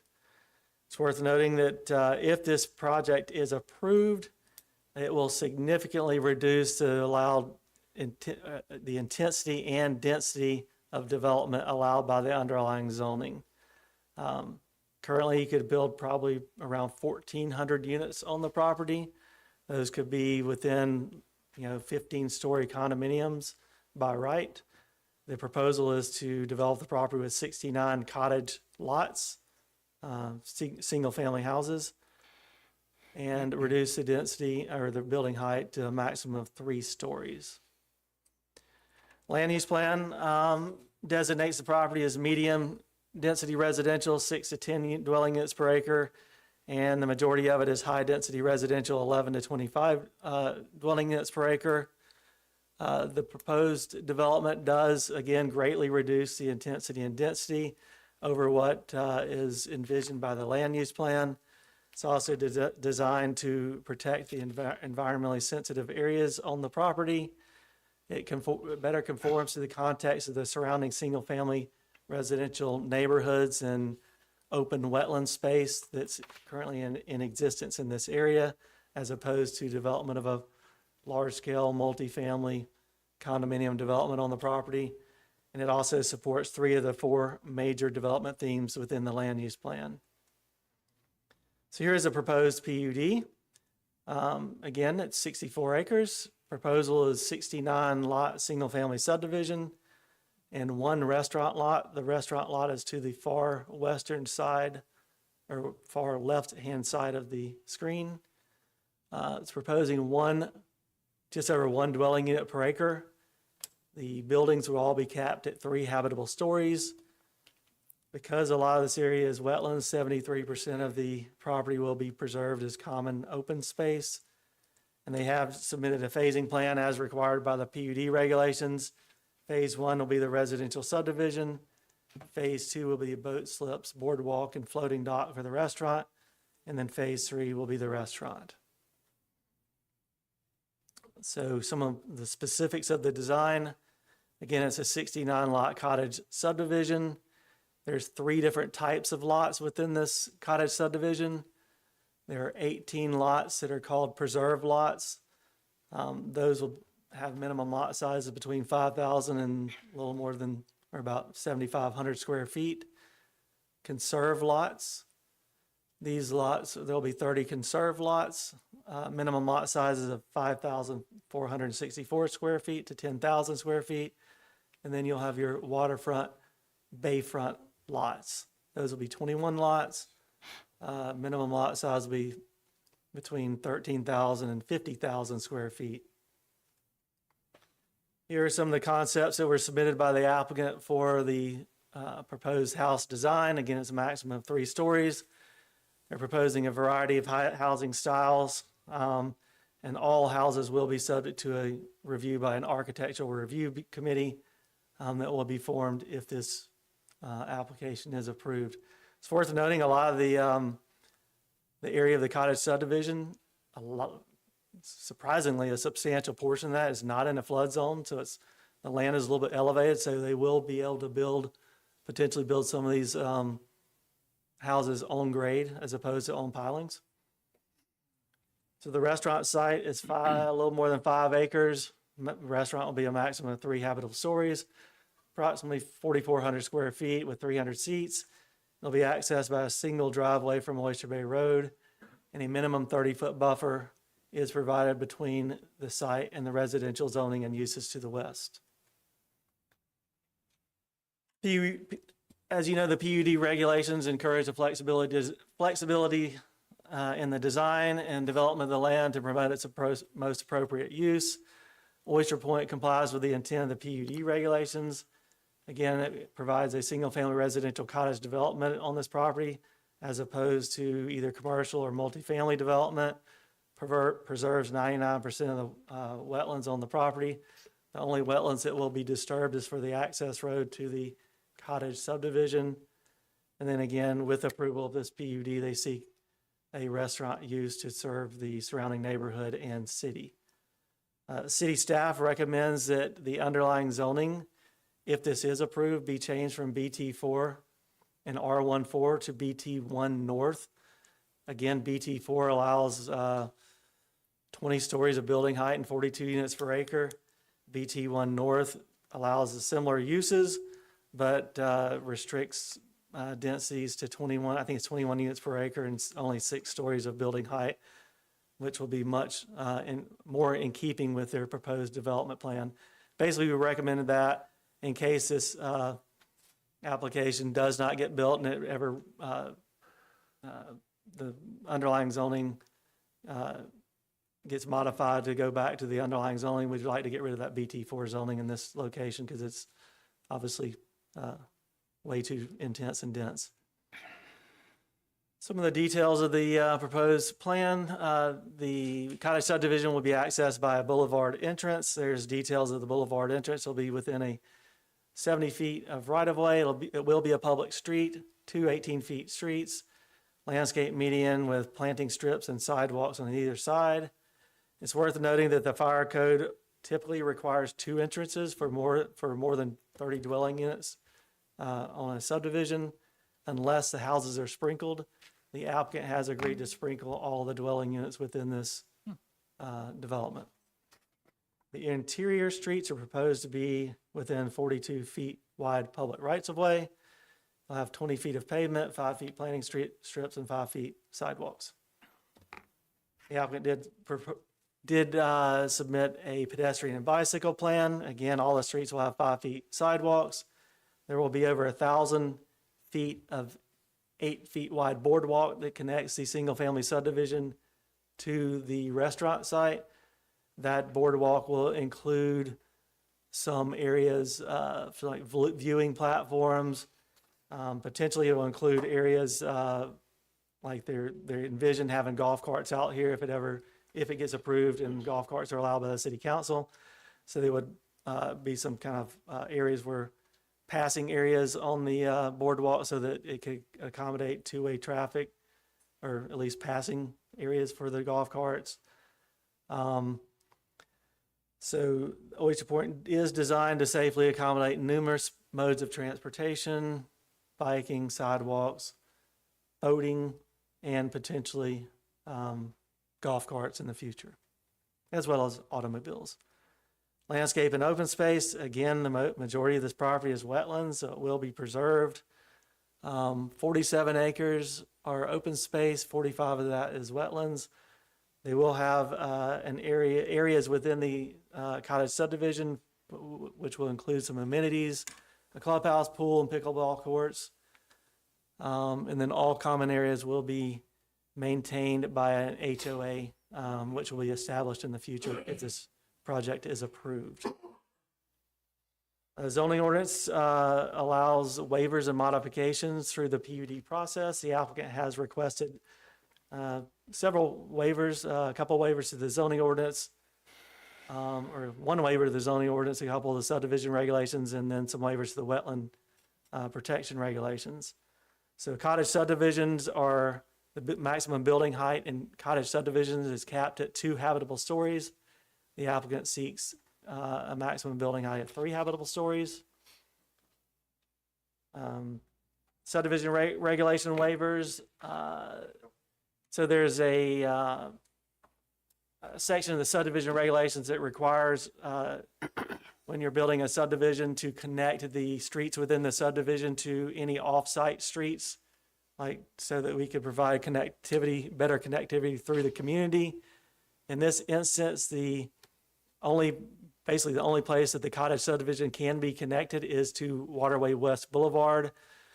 To the east is the U.S. Army Corps of Engineers spoil site, and then it's surrounded to the south by Oyster Bay and Intracoastal Waterway, and to the west are wetlands, so you can't connect it to any other streets. I don't think there's any other streets to connect to, so they request a waiver to that section of the subdivision regulations. They request a waiver to reduce a sidewalk width from 5 feet to 6 feet. That is typically granted in standard subdivisions by the Planning Commission. And then they also request a waiver. The subdivision regulations require 50 feet of right-of-way for minor streets, and their proposed right-of-way width is 42 feet. They indicate they'd like to create more of a traditional neighborhood character, so reduce that right-of-way width. And then the wetland protection regulations, there's a couple waivers requested from those standards.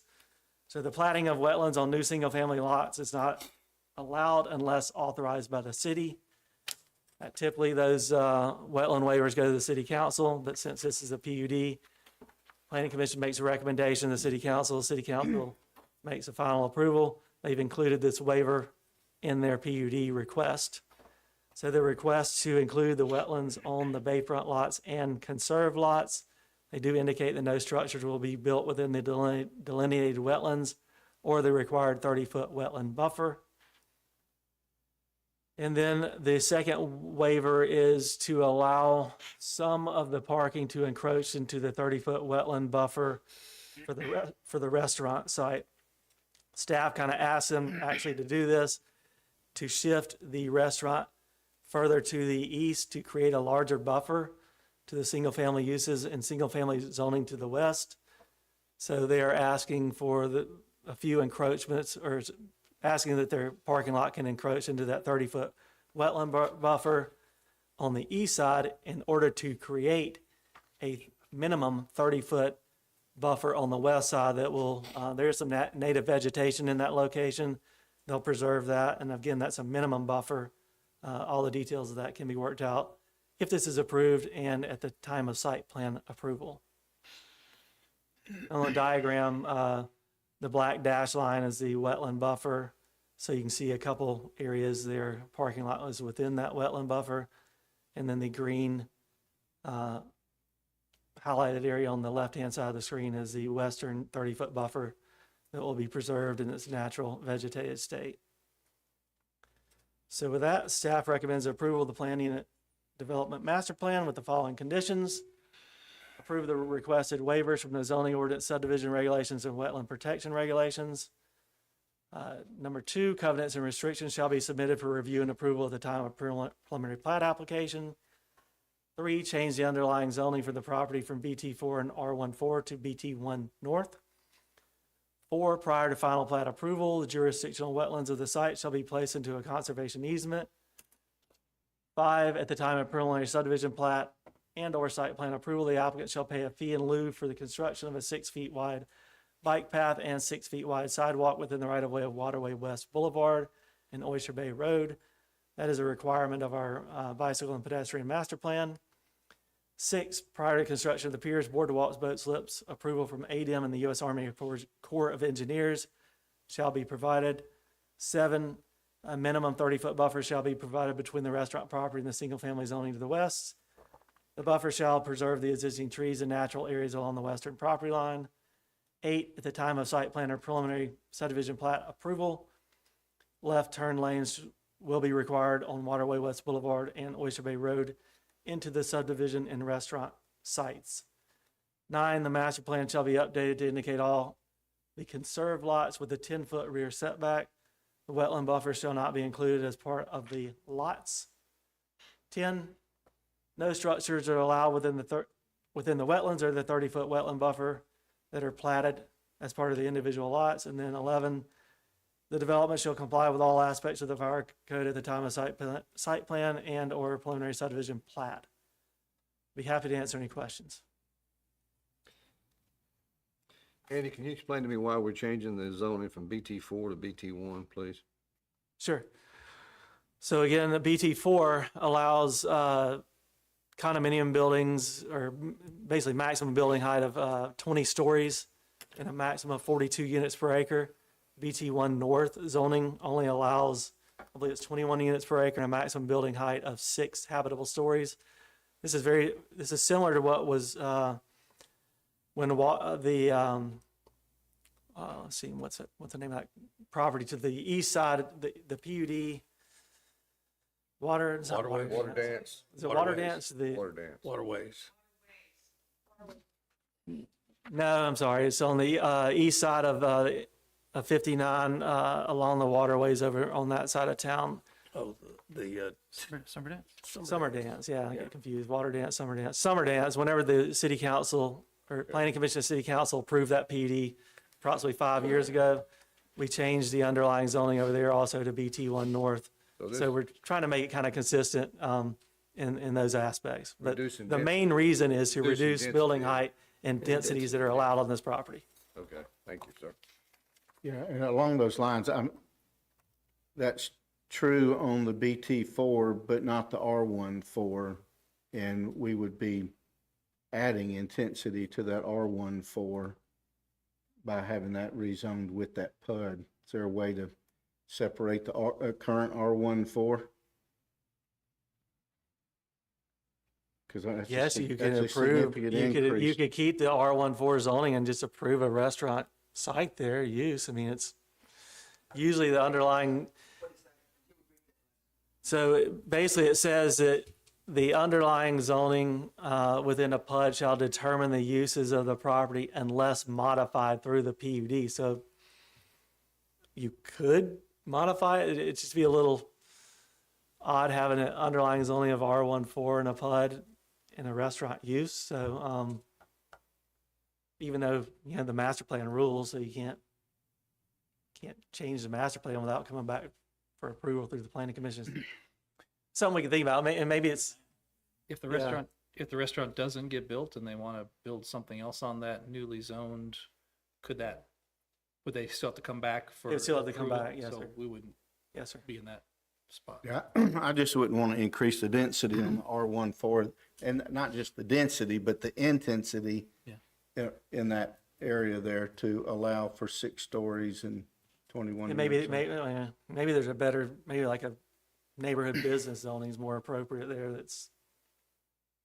Does restrict a lot of commercial uses, and so maybe that's something to consider. Yeah. What did we just zone the other area around the intersection of 6 and Oyster Bay Road? Rezone that to Neighborhood majority business? of it was well, still being processed, but the majority of it is to rezone to general business. Like one of the outlying properties is proposed to be neighborhood business. Andy, I had a question. Any other questions from staff? Yeah, I had a question. On the bayfront lots, it says no structures in the wetlands. Does that include docks as well? That would noticed that the include marina- docks as well, yes. Okay, so I noticed the marina was 40 boat slips, which is not enough. Right. Okay. It's my understanding from reading their applicant's narrative that they would place that restriction on the property, and any future homeowners would use the boat docks that they're going to build. Okay. Boardwalks out. I mean, the boat slips that you're going to build and not have individual boat docks on their property. Right. And then on the 3-story, does that include the piling level of homes that may have to be built on pilings? It would be habitable stories, so if it's on pilings, typically it does not include the underneath pilings. Andy, there was a waiver request to shift the parking lot of the restaurant into the wetland buffer some. Was there any consideration to shift the restaurant itself further to the east? I don't think there was consideration when we asked the applicant to do that, but I was looking at the plans before the meeting, and it could be something that you want to consider just because, it could be something that you want to consider just waiving, modifying that wetland buffer for any proposed improvements, because when we were out there earlier, I don't know, the restaurant is going to be built kind of south of that southward on that property, and most of the houses are to the north, so there are not any houses terribly close, but the further away you could push the restaurant from any houses or potential houses would be better. Is the developer here for Oyster Point Development, a representative?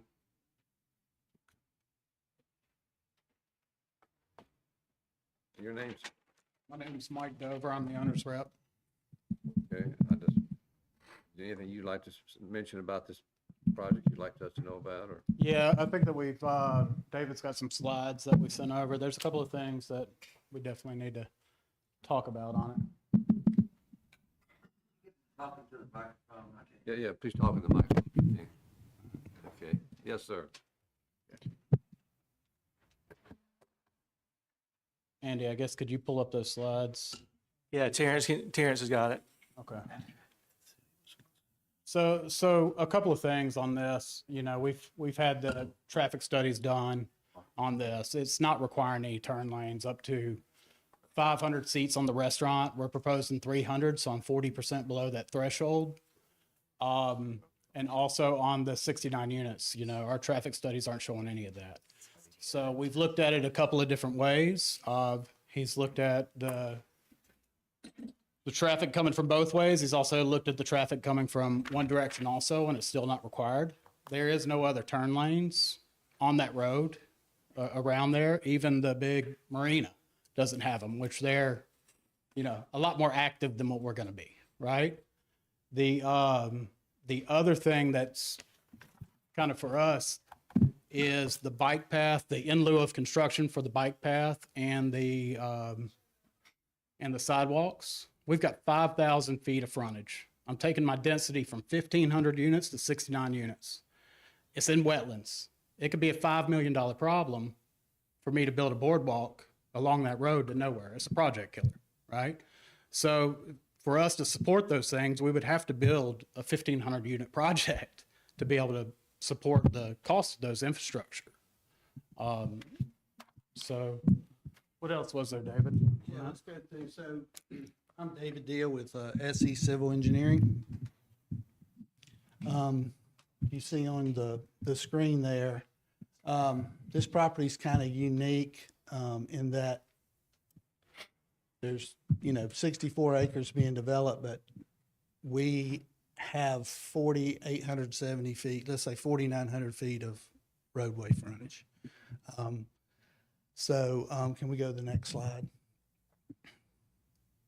Along with that, if you've ever been down this road, which I go down it very frequently, the wetlands come within 4 or 5 feet of the edge of pavement. The city doesn't even try to mow very far past the edge of the pavement. When they do, you can see where they get mowers stuck. So it's from a constructability, environmental standpoint, be extremely difficult. Can you go to the next slide? Also, if you've ever been down that road after just a normal rain, there's water standing within a few feet of the asphalt, and it don't go away quickly. So it's basically a submerged area with a road built kind of as a causeway. So in order to construct anything there, first of all, it'd be an inordinate amount of permitting if you could even get it permitted through ADEM and the Corps. Number two, your two options there would be if you could get a permit to almost build another causeway type thing, the length of this, which would be unbelievable expense. And of course, as Mike mentioned, a boardwalk, I got one of our contractors to give us some numbers. It was just a little under $5 million to put that in. So, we understand the purpose of the requirement or the condition. It's just like Mike said, it's a deal killer in this instance, just because of what we're faced with here as far as this road length and the conditions. So we're asking that you remove the approval condition 5. It's just not possible to absorb that kind of cost in a 69 lot subdivision. And again, the conditions along the road. We're also asking you remove condition 8. That spoke about turn lanes for both the subdivision and the restaurant. We have our traffic engineer here. I'm gonna let him come up and speak, but the development we're proposing does not even come close to warranting turn lanes here. And even, beyond that, again, we've got those conditions of trying to widen pavement and do all that in this submerged area. So Michael Smith is our traffic engineer. I'll let him speak. How y'all doing? Michael Smith, Alco Engineering Services. I guess I would like to start based on the study and the research I've done on the area. I guess if y'all can help me understand the justification or the reasoning of adding the requirement of the left turn lane. I guess I would like to start there. Somebody. So I'll give it my best shot here. So when we met with the applicants, prior to planning commission meeting, we do a review, and we have a review meeting. We indicated, well, we need a traffic study to be performed, or we're going to require left turn lanes. The reason that we want to require left turn lanes is we understand there's not much traffic on the street road today. But kind of like we face on a lot of other roads, like Fort Morgan Road, there's not left turn lanes on that road. Someone comes in and wants to build something, the traffic has increased over the years, and then a left turn lane is needed because of all the people complaining about you can't make a left turn lane. We're trying to get it out ahead of it and start requiring left turn lanes for some of these developments. This is a PUD. We can impose additional conditions on PUDs. So that was the reason, is we want to have the developer to build some of this infrastructure so the city's not stuck with it, 5-10 years down the road. Because this area of the city is going to develop, is going to become a lot more, there'll be a lot more traffic there in the future. So that's the reason for the request. And we did get the traffic study, but we only got it today, so we have not reviewed it at all. So just want to throw that out there, but that's the reason. Okay, and I can understand that, and you've known me for a long time, so I've made plenty of people build turn lanes. All right. So but the traffic on this road would have to increase. It would have to triple from what it is today before, and that's honestly. So I reran the numbers, and in the traffic study. So take the subdivision, for example, and I based the distribution of the traffic from the subdivision driveway based on the distribution of the existing traffic on the roadway. It's 70% east and 30% west of the morning, 50-50 in the evenings. And that's how I base those trips coming in. I could apply 100% of the trips coming inbound in the evening condition, which is the highest, everybody coming home, from westbound left. And you would have to triple the volume of the existing volume of the road. You'd have to triple it before it would even come close to warranting that left turn lane. And the numbers for the restaurant, that was based on a 500-seat restaurant. They're doing 300. That's 40% less. So at that point, it would be very similar, at least 2.5 times the existing volume. So while I understand completely that reasoning, that really is putting the cart before the horse. I mean, I don't know what other density can come up along this road. Looking at everything, I know it wraps all the way back around to 59 if you go up County Road 6. But I don't know what else could be built in that area, or if there's anything y'all know of coming down the line. But I don't think it's a reasonable request at this time for this level of development. You may not be able to answer this. Maybe the owner's rep can. The restaurant, 300 seats, but what additional capacity will there be on site for the restaurant? Will there be outdoor space? Will there be additional, what's the capacity of the facility, not just the number of seats in the enclosed restaurant? So right now, this is not one that we are going to do in-house. The goal is to actually sell off this piece of property as a restaurant concept to somebody else. I imagine that there'll be some picnic tables, whatever, out there. But part of the reason why we're adding that dock and that structure also too is you probably get a lot of boat traffic from it also, right? And in summertime, maybe even more than cars. It almost like Zeke's, I mean, it's, but again, I mean, even that study at 500 seats, we're still well within anything. What's the origin of the 500 versus 300 again? So when he actually did his study at first, he did it based off 500 seats. We're proposing a 300-seat restaurant, 40% less than what the study was even done on. Okay. May I ask a question? Yes. So there's one way in and one way out? Correct. So there's 300 seats and then there's 69 units?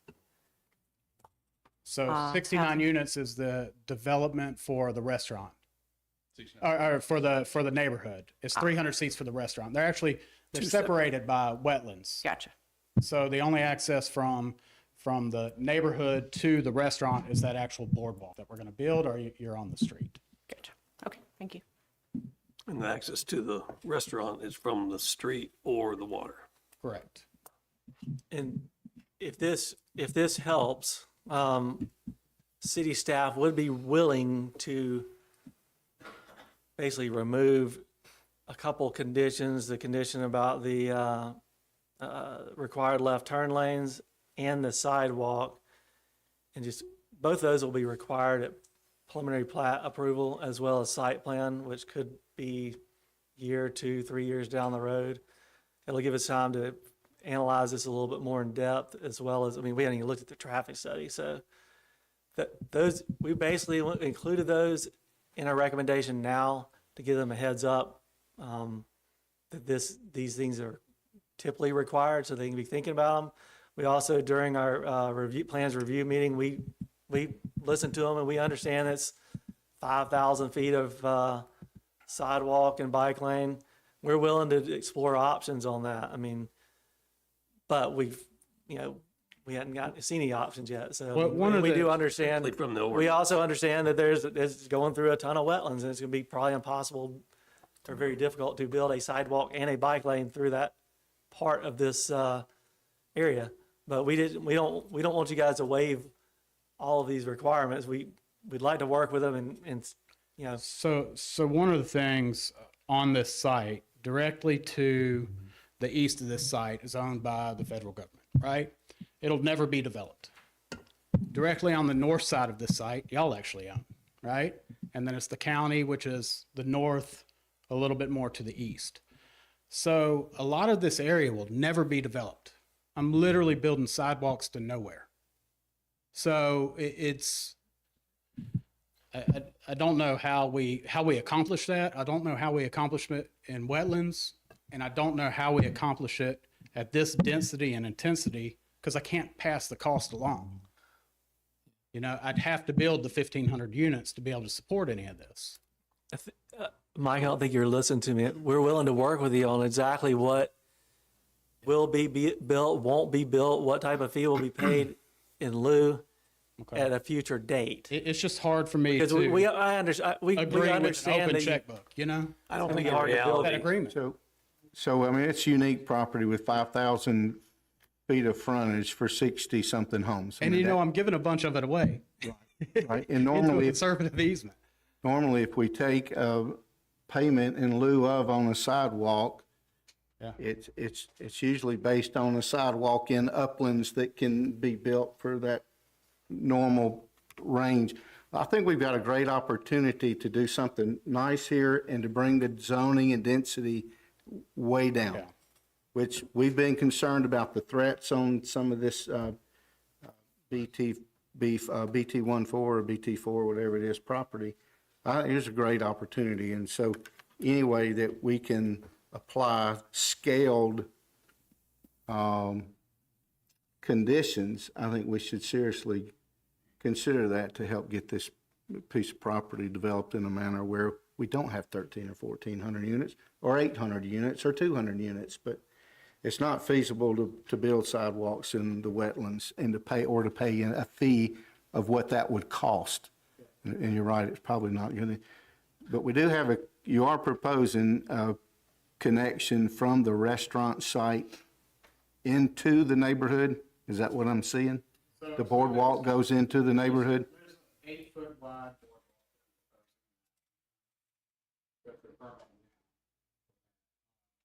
But of course, if that restaurant's gonna be a separate owner, you wouldn't be building that boardwalk to the restaurant site until. We want connectivity to that, right? We want that to be part of the amenities.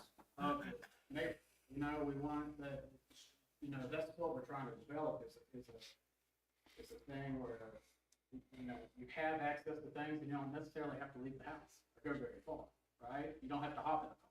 You can take your bike across there, or you can take your golf cart across there. Never have to hit a main road. We're trying to build a little community in itself. Well, I guess my question was, would that be part of the subdivision development part, or wait until someone actually does want to develop a restaurant? So I've looked at this. Or combination. I think that we should definitely have a connectivity there, even if we don't build the dock in front of the restaurant. We definitely still want the connectivity. Which would be attractive to a restaurant developer anyway. I have less concern at all about the sidewalk issue, because I think even that boardwalk constitutes sort of a sidewalk. But the use of the traffic flowing around County Road 6, as County Road 6 west of Sportsplex starts to develop more and more, people will be using bypass roads and other uses of that loop around. I do think that the road will grow in volume, and it might take years, like Mr. Smith is saying, but that is something to look at site plan down the road. And again, we're still dealing with west of the Platinum Road. Right. Because it approaches, so, I mean, just the dewater. Conservative estimate is probably 5 to 6. I said we don't run anything crazy. Yeah. Hey, Mike, is this planned to be a gated community or? Not Okay, It's proposed to have public streets, okay, so, and you can't gate, you can't gate a public, Should have done yours public first. streets. but conceivably, you could come in from the west side to the restaurant site and use the boardwalk into the neighborhood on the public streets up to Waterway as the sidewalk. That it's conceivable, and we talked about that in our plans review meeting, that we're open to some options. Yeah. We don't want you guys just to get rid of the fee in lieu or the sidewalk. We would like to work with them to come up with something sensible. So if you want to remove that condition today, we've got site plan and subdivision regulations that require something very similar. But we're willing to work with them on that. Yeah, I mean, just by numbers, just so I can throw some numbers out there, I did some quick calculations. BT, 20 floors, you're talking about 3 max, 1,322 by right units. You're going down to, what was it, 69? That's 94 to 95% reduction. I think that's significant. You know, we check most of the boxes, what you're looking for and the best uses for this property. Mhm. Right? You know, give me an opportunity to develop. Yeah. Kneecap me before I get there, you know?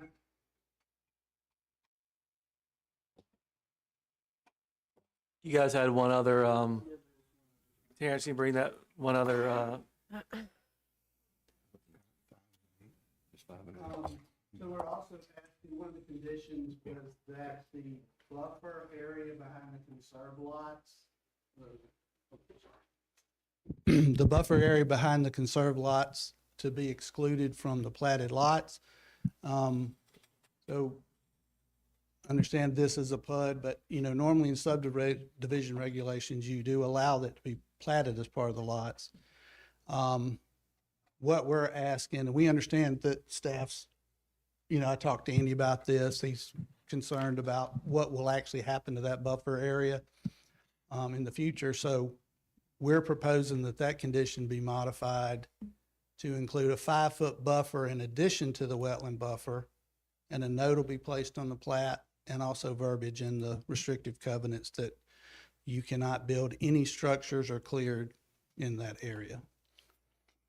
So what you're asking for is a 35-foot buffer, not a 30, but to plat the buffer.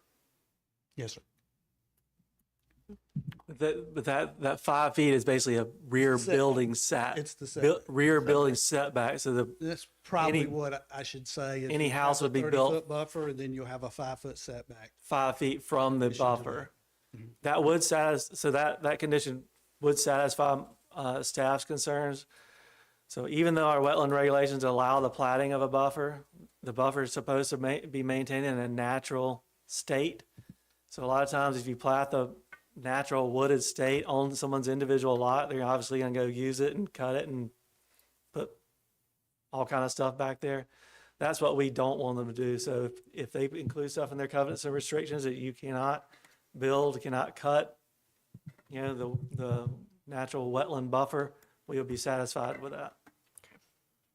And I would like to mention also, as far as the restaurant site, shifting it eastward and getting into the buffer a little bit, that was as a result of a meeting with staff. They were concerned that we protect that residence to the west as much as possible. So the minimum buffer there is 15, 20. So let's see, normally it would be so the zoning ordinance would normally require a 20-foot buffer between a restaurant and a house. So they are proposing a minimum of a 30-foot Minimum. buffer. So and if you go out there, if you drive down the driveway that old house is, that buffer, it's grass. It's being mowed. It's not like it's any kind of thing. So we're going to shift that over as much as we can to leave as much of that vegetation along the west side as possible. Yeah, my comment was to try to move the restaurant building further east. And I mean, to me, the objective with the buffer is to, obviously, we want to filter the stormwater runoff but I mean, I think we've seen engineered designs before where we could accomplish that in 5 or 10 feet with gutters and sandboxes and filtration systems, so the water gets clean before it goes into the wetlands. And so if there's a way to accomplish that goal and move that building as far east as we can. Absolutely. I don't see any issue with that. I think it'd be good for noise for the residents too. Good for noise for the residents too from the restaurant. I mean, that basically can become a 60-foot buffer to the west instead of a 30-foot buffer, or 55-foot anyway. We'd have to, we need to see where that wetlands line is right there, because it gets really wet really quick to that side of it. When we went out and mowed the property the other day, you know, we had our tractors getting stuck out there. So, you know, we're playing with Mother Nature, so we just got to take that into account. We'll definitely go as far east as possible with the building. Does that happen at site plan review, or is that at this stage? I don't know. So all we're requesting right Assessment now, of it. yeah, or what they're requesting is to waive that, to allow their encroachments into that 30-foot wetland buffer for the restaurant site. The details of all that would be worked out at site plan approval, if this is approved. You know, if we can make a wider buffer than 30 feet, we'd obviously try to, and they can, you know, they could still accomplish their restaurant and parking. And also they deleting 5 and 8 on your recommendations as well. Is that true? That's the I think we're request. okay with that. Huh? Is that accurate? You're okay with 5 and 8? being Yeah, removed? we'll discuss these. That'll give us time to review the traffic study, and also, I mean, at the time of preliminary subdivision plat and or Revision site plan, tonight. we can, At that time, okay. yeah, we can address those at that time. Okay, thank you. All right, it's time to open up the public hearing, unless anybody got any other questions. Anybody in the audience would like to address this Oyster Point development, please give us your name and your thoughts. Alex Thomas. Yes, sir. I'm at 17231 Oyster Bay Road. Yes, sir. And my question is, if you decrease the wetlands, won't it put more water across that road? Because I walk that road every morning to the bridge and back home, every morning. And if it rains a little bit, I have to walk down the middle of the road.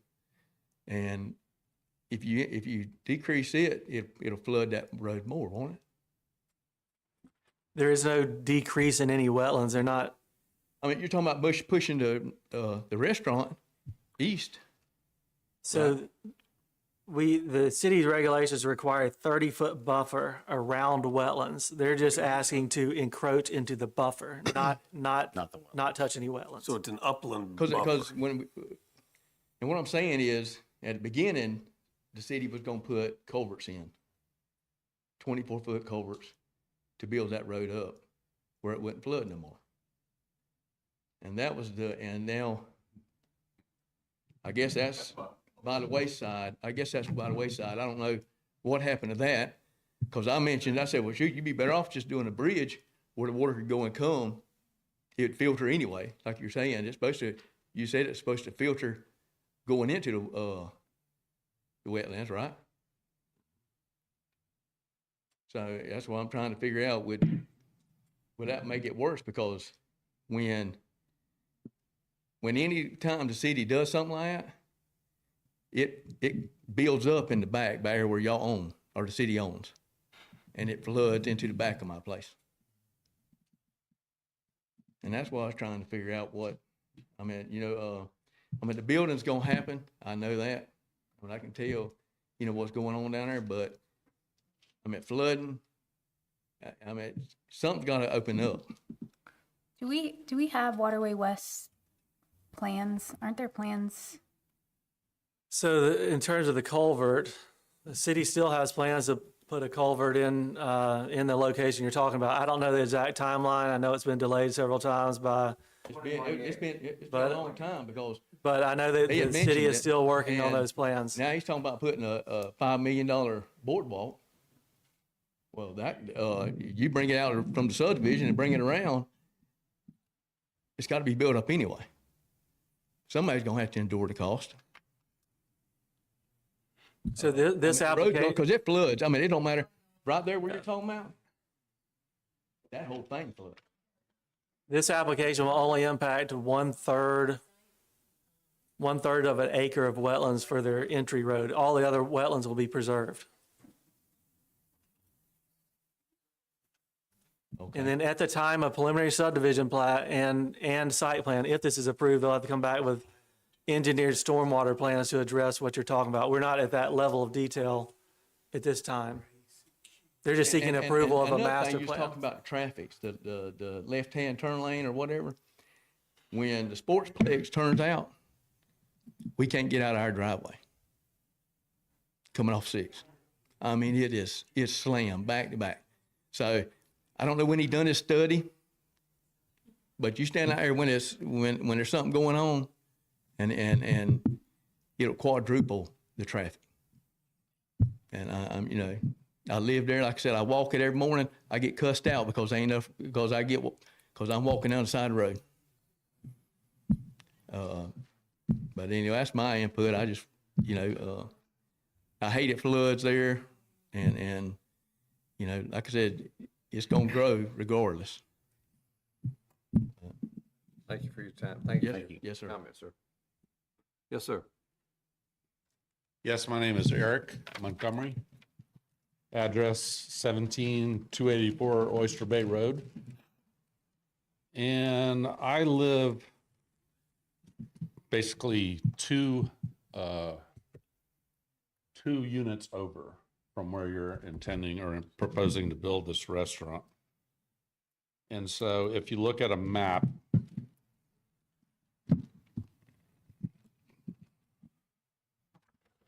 I had it printed. I am right here. Can you guys see that? This lot is a neighbor of mine who couldn't be here today, asked that I represent him, so to speak. And then there's a strip of trees. I forget what the plat number is or the parcel number. And then there's the White House that y'all are talking about destroying, which is good, in my opinion. My first, having heard your plan, my first contention would be 30 feet of buffer. I'm going to be looking at a restaurant. And I don't want to be looking at a restaurant. I didn't buy that house because it was next to a restaurant. And that whole subdivision was individual houses, single family homes on 1 acre property. And now all of a sudden they've lumped 2 parcels into this whole plan, which was not part of the plan when I bought. So I don't know that there's anything to do about that. And even if a restaurant does go in there, 30 feet of buffer in that tree line there is not really enough to satisfy it. So you don't have to put up with the restaurant noise and all the other nonsense that goes on in restaurants. I can give you the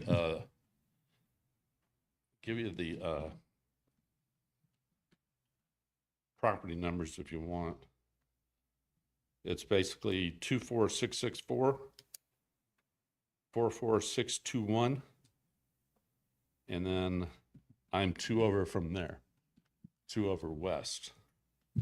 So I was glad to hear that you were talking about putting a buffer in to keep vegetation, but 30 feet, it's 110 feet wide right now, I do believe. And this is the kind of thing we're dealing with, which I don't know. Let me see. Those are bald eagles that live in that tree line. So when you start to interrupt or destroy their habitat, I don't know where they're going. Then the other thing This is our local neighborhood bobcat that likes to walk out on the dock. So then I kind of wonder, well, what happens when this restaurant goes in? What happens to the marshland that's in front of the restaurant towards ICW? Where are these animals going? Which, you know, I understand progress. I'm a capitalist at heart, but we can't keep just destroying things because we want, you know, tax revenue. And this is right in that right in that marshland that we're talking about. There's all kinds of gators in there. So what are we doing about that? Is it going to be safe for people to swim off that marshland? Something to consider. But I did not know what the plan was before today, but I think my biggest contention would be 30 feet of buffer in that tree line really isn't enough. That doesn't get it done. And I'm still going to be dealing with a restaurant that was not there when I bought, and I don't think my neighbor to my east is going to be interested either. So I think that's it. Thank you for your time. Sir, thank you. I appreciate it. Yes, sir. Okay. See the big lot. Anybody else like to speak to this? This is the other lot. Yes, ma'am. So, yeah, they're gonna. Good evening. My name is Tammy Kazicki. I live at 17260 Oyster Bay Road, 2 doors over from this gentleman here. Wanted to reiterate, when we bought our single-family home 4 years ago, it was just that, single-family home. Never dreamt that I would ever be able to live on water. So to live on Oyster Bay, one of the most pristine, beautiful landscapes in Gulf Shores, I feel privileged and blessed. I did not know anything about this today. I did not see an advertisement. I did not get a certified letter. It was by another neighbor walking door to door to say, hey, listen, did you know that this was happening? The home that you're proposing for the restaurant, one night with a missing Jack Russell dog, I walked the property trying to find her, and I can tell you now that there's no way you're gonna be able to move that restaurant to the east. That front yard is already underwater, so we're probably looking at wherever that house is now is where that restaurant's gonna have to go. If they're proposing boat, you know, pulling up on your boats, you can only imagine what that's going to do for the single family homes that are currently there with our wharfs. It's bringing more boat traffic in.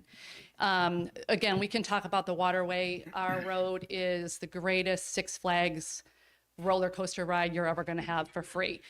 But I am not complaining. I find it a privilege to live amongst the wetlands. You want a traffic study? Talk to engineering. We call all the time. To turn off of our road onto the bridge onto 59 left or right, we are backed up every single day. You only get 2 to 3 cars out through that stoplight. We call engineering all the time. God bless you all. They know. They go, we're working on it. We're working on it. I can tell you whether when we come over the bridge to come home at night, it's a crapshoot. We're going to either take a right and go under the bridge by Lulu's, or we're taking a left, depending on the traffic. The other night, we turned right. There were 16 cars lined up over by Lulu's to come through. I've called before where I say, engineering, hey, we've got 17 cars lined up to leave for work in the morning, coming out of Oyster Bay Road onto 59. So it doesn't matter, in the evening we're coming home or in the morning, it is backed up. Only 2 to 3 cars are going to get through. God forbid if you have somebody that's not going to go, or that has pulling a truck and a trailer because you're only getting 1 car through. So we're sitting through 5 and 6 stoplights. If you bring in this restaurant and these 69 homes, which, let me pause there. If the ordinances are already there that are in place from years ago, that we would have some kind of horrible condominium that could be proposed, I would welcome it for it to be reduced down to 69 properties versus condominiums. I know that we can't stop. I know we can't stop building. It's everywhere. But we live in an area that is just a little bit left of Gulf Shores with wetlands that we are so privileged to live by. But if you bring in another 69 homes and a restaurant that's going to seat 300, if it seats 300 and there's 2 people per car, we're still looking at 150 cars pulling into a restaurant. We already cannot take a left out of our driveways to go around to 6 because the exit on 6 on 59, you all know there's complaints constant. That traffic's already backed up. So we still have to come out on Oyster Bay Road onto 59 by the bridge, which you already have heard me say is backed up. You bring in more homes, you bring in that restaurant. The people that live, those houses that live, that are going to be right next to that restaurant, we're going to be sitting waiting for traffic in and out. We're going to need a left turn lane.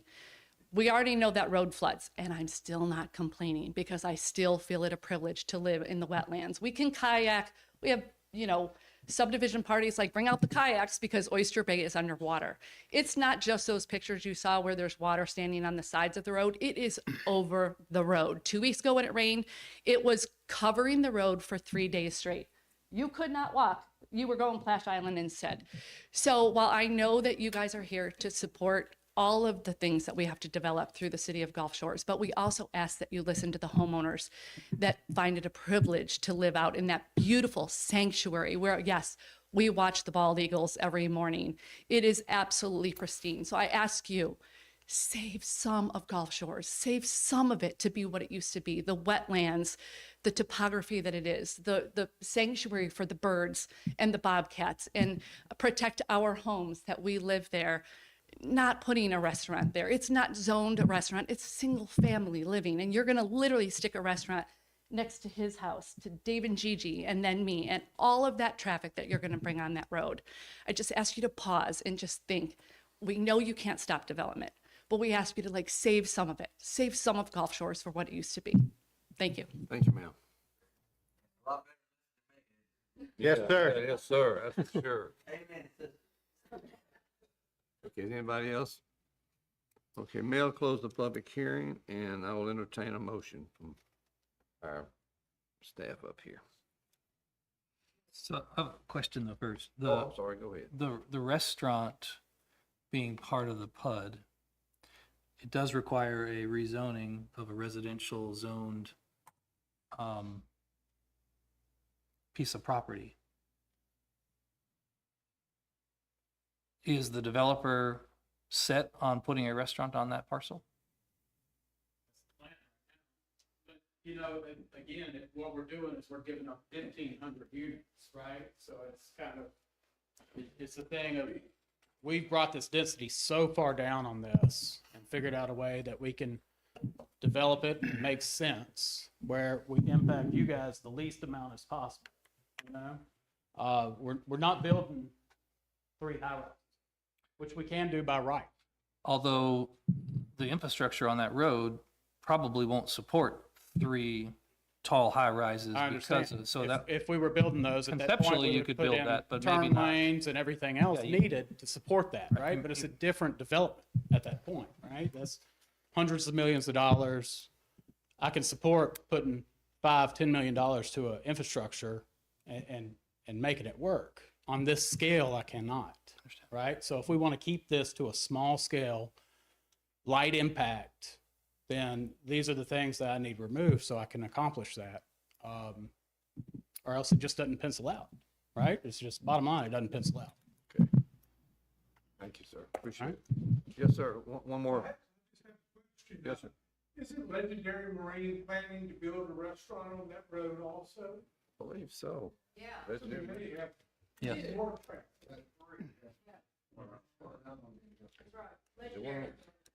Are they putting a restaurant on Legendary? Their plans are to. They have a plan to put a restaurant out there. We don't know. They have not gone through site plan approval for that, but I think it's included in their planned unit development master plan. There's a restaurant site. Yes. All right.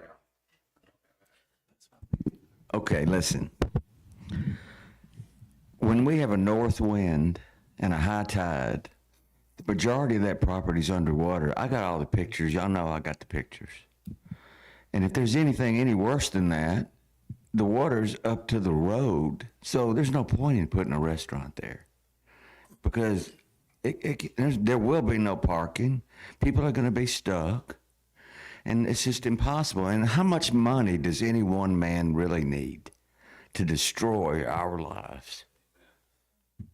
I'll just leave it there. Thank you for your comments. Okay. Yeah, our public hearing is closed. Any questions from commissioners?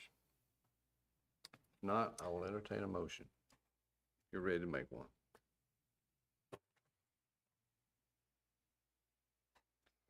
I'll just make a comment first. So, because I didn't understand this when I first joined the planning commission, and it took a long time to understand. A lot of times I wouldn't even say choosing the lesser of two evils, because a lot of times we're just choosing good developments and for the area. And the fact that this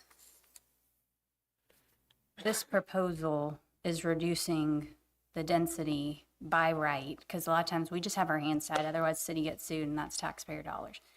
But by right, the opportunity is for 95% more, 1,400 units, when we're looking at 69. So for me, when I'm looking at this, in addition to the restaurant, I'm seeing that, and we're all in the same, we all live here in the development, and we all have, I was fortunate to visit every neighborhood here over the last few months, and every neighborhood's awesome. Every neighborhood's a slice of paradise. So we've all got that. But I will say, and every developer has their right to develop. So this, in my mind, to be able to go from 1,400 possibility, because that comes our way too, and a lot of times there's nothing we can do about it, to have somebody bring something that is 69, that is hopefully a place where you could actually walk through and get off the road and take the boardwalk. So an alternate to sidewalk. I see this as a good opportunity and a good development coming before us when we see some more challenging ones come through that are really high density. So just so that it's clear, it is by right, because I think that was a question. What you were saying was, is it by right that could happen? Yes, it is. And this developer is choosing the 69. So I just want to. There are gators up and down living from the north side of that marshland to the south side of that marshland. This is down by my dock. I would not walk that road to save my life. And you're talking about putting public walkways and whatnot. That's nuts. People are going to get hurt. Now, I'm not anti-alligator, but they're mean. And I don't think that putting walkways, it floods, it's a marshy mess north and south. And it's wild. It's living in the country. And also, all of that will take place, the planning of those boardwalks, whether they go through, and the sidewalks, and the traffic, that happens at the next phase of a site plan. So that's where there hasn't been a traffic study yet that would be proposed. So anything at that point. But I think in my mind, what the developer is saying is that in order to decrease the density to go next door to your small residential homes, so that you don't have 1,400 units next to you, to do that, to make it a feasible, to pay for itself, to make it a job that is possible, those things are going to have to be discussed at that point of how needed they are, how feasible it is. And if we say at site plan that we have the traffic study and we have all the other information and that is just a necessity, then they have to go back to the drawing board at that point. So we have this phase of approval, but then they still have to go through traffic, wetlands, drainage, all the things. This is just, is this a viable option? And then at that point, you look at the specifics and go through each one. So I just wanted to explain that before we go through. One of the things that the approval for subdivisions is already expired, right? So the approval for the condominiums is expired. The zoning out there is BT4, which is high-density multifamily zoning. It permits 42 units per acre and 15 stories. So this developer or another developer could come in and by right build, what was it, 1,400 units? 1,300 That units. number was, and it's actually, I believe, BT4 is 25 units per acre and 20 floors, since it's not, that portion of the property is not in the Plash Island overlay. Is that correct? So BT4 is 42 units per acre. Is 'cause it? it's- My number's wrong, then, Okay. because I did Yeah. 25 units an acre at. The Plash Island would restrict, it's 1,231 only units. restricted to the west, anyways. Yeah. So by right, a developer could come in, the existing zoning there allows for, condominium development, commercial development at a, significant levels. Is the city ready to spend $20 million to fix that road when you put those 1,400 units that they want to build? So again, You're gonna have to spend some money to fix that road. It's not- again, if a development like that came in, certainly there'd be traffic studies, there would be requirements of the developer to upgrade different aspects of the infrastructure. I'm just saying what is allowed by right. I'm not getting into all the details of if that got approved, what else would be required. But certainly there'd be infrastructure improvements required by any of those approvals. These damn alligators. They have been here since the beginning of time, and they're not going anywhere. They're floating around my boathouse. They're in that marsh. They're, like I showed you pictures earlier, bobcats. Yeah, well, beautiful eagles, I mean, that's nice, they don't really bother you. But they let you. Okay. Okay, guys, we're kind of getting off, we're kind of getting off topic here. We've closed the public hearing, and I appreciate y'all's input. Sir? Tonight you just decided on the zoning, to change the zoning. Tonight they're deciding on whether the zoning should be changed from whatever it's BT4 and R14 to a planned unit development, and they're recommending approval of a master plan with 69 cottage subdivision lots as well as a restaurant site. If their recommendation is for approval, it still has to go to the city council for final approval. That'll be another public hearing which you guys will be, or the surrounding property owners will be notified. After that, if it's approved, they would have to come back in with either a preliminary subdivision plat and a site plan to construct the different aspects of this development. So there's still numerous parts of the process to go. This is the beginning of the process. Can I just ask one more thing about the zoning? So if this is what you're doing tonight, proposing to do it down to not 1,459, do you also tonight have to approve changing the single-family zoning for that home to commercial for a restaurant? Because that wasn't really proposed tonight, but because what if this moved forward, if you approved the 69 homes, but not converting that single-family home into a commercial restaurant property? What we're doing is trading density from one property to But the it's other. still, you have to have that property rezoned. That single-family home would have to. When it comes underneath the PUD, it changes the whole property together. Because that wasn't mentioned about changing that. So the proposed master plan has a 69 lot cottage subdivision on, can't remember how many acres on, say, the eastern side, and then a commercial, a restaurant site on the western side. That's their proposal. Staff recommended that as a condition that they change the underlying zoning for the entirety of the property from BT4 and R14 to BT1 North. We had Commissioner Harris asked, do we have to change the residential portion to BT1 North? You don't necessarily have to. You could change it to something else. You could not change it, but that is a proposal that's before the Planning Commission. But under the PUD, the restaurant still could be, regardless if the R14 was changed.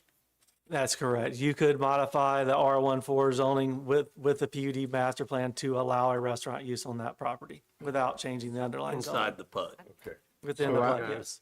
And I understand the deal here and trying to get the added value out of the R14 lot. I'm totally comfortable with the subdivision. I'm comfortable waiving the sidewalk requirement, the left turn lane requirement for the subdivision and all that, to try to make that happen. I'm not comfortable with a fallback zoning of the R14 going to a BT1. And with only a 30-foot buffer, I'm not comfortable with the restaurant. I was thinking if we move that further east, but I'm hearing, I'm not sure that's feasible. So, and are you interested in moving forward on the BT4 and treating the other property separately? Does that? Go back to the drawing board and start looking at the drawing. I don't know what to go ahead. Well, and, well, but wait a minute. Hold on, folks. Okay. So anybody, other developer could come along and put condos on the property and by right, and we'd have to work through all the road. But they'll be 1,000 feet away from your homes. But the traffic will be on the road because you still got that 15-acre buffer between that property and the R14 property. So I struggle with the restaurant on the R14 lot unless there's ways to mitigate the buffering and the lights and the traffic and all that. And I don't know if with the wetland, if there's room to do that. That was my question to you. Do you want to move forward with part of this or not?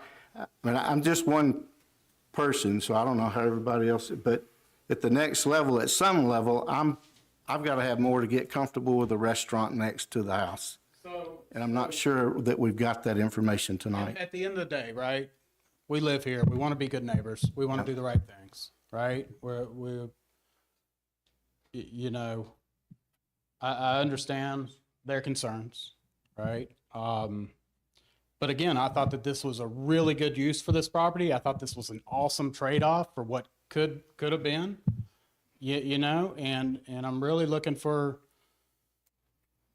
I can make it pencil out where it's at right now. If I can't put it all the way together, I don't know. And I'm not prepared to make that decision right now and say, because it could be the difference between the project moving forward or not. Right? Yeah, I understand. And I think globally for density and traffic, it is a good trade-off, but it's not for a single-family home with the impact of the restaurant if we can't do something to mitigate that. And look, I think that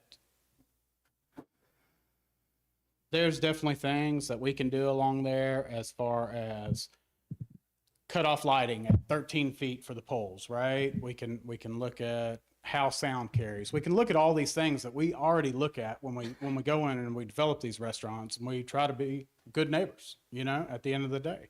So there's things that we can do, added vegetation to it. There's ways to make these things work, right?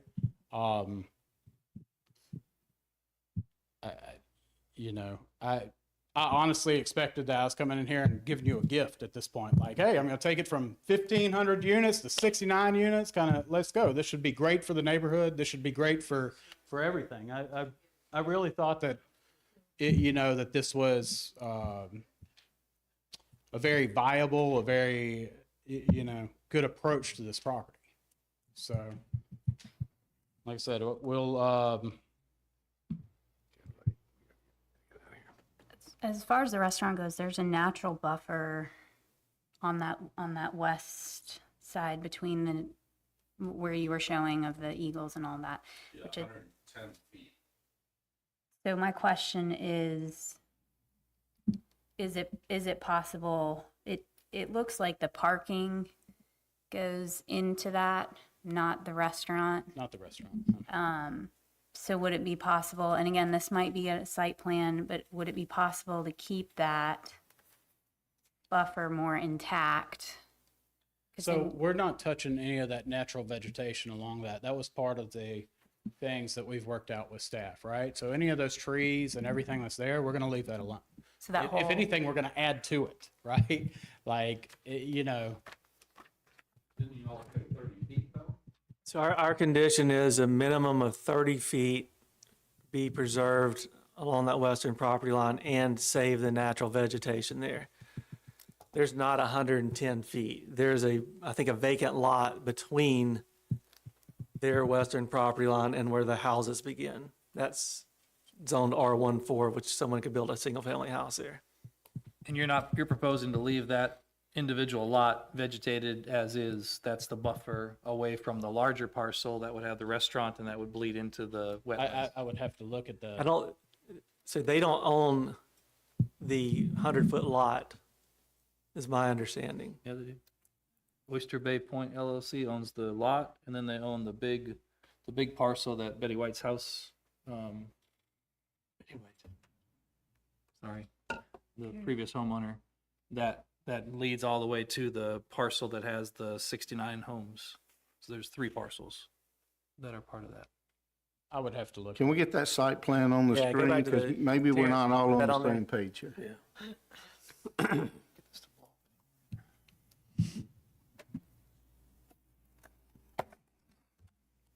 That doesn't show it very well. Let me go back to. The cover page would probably, the colored rendering on the cover page would probably help that, Yeah. no, Nope, let's go further west. Back, there was a better one. yeah. Forward. Go back to the, The very first page, maybe.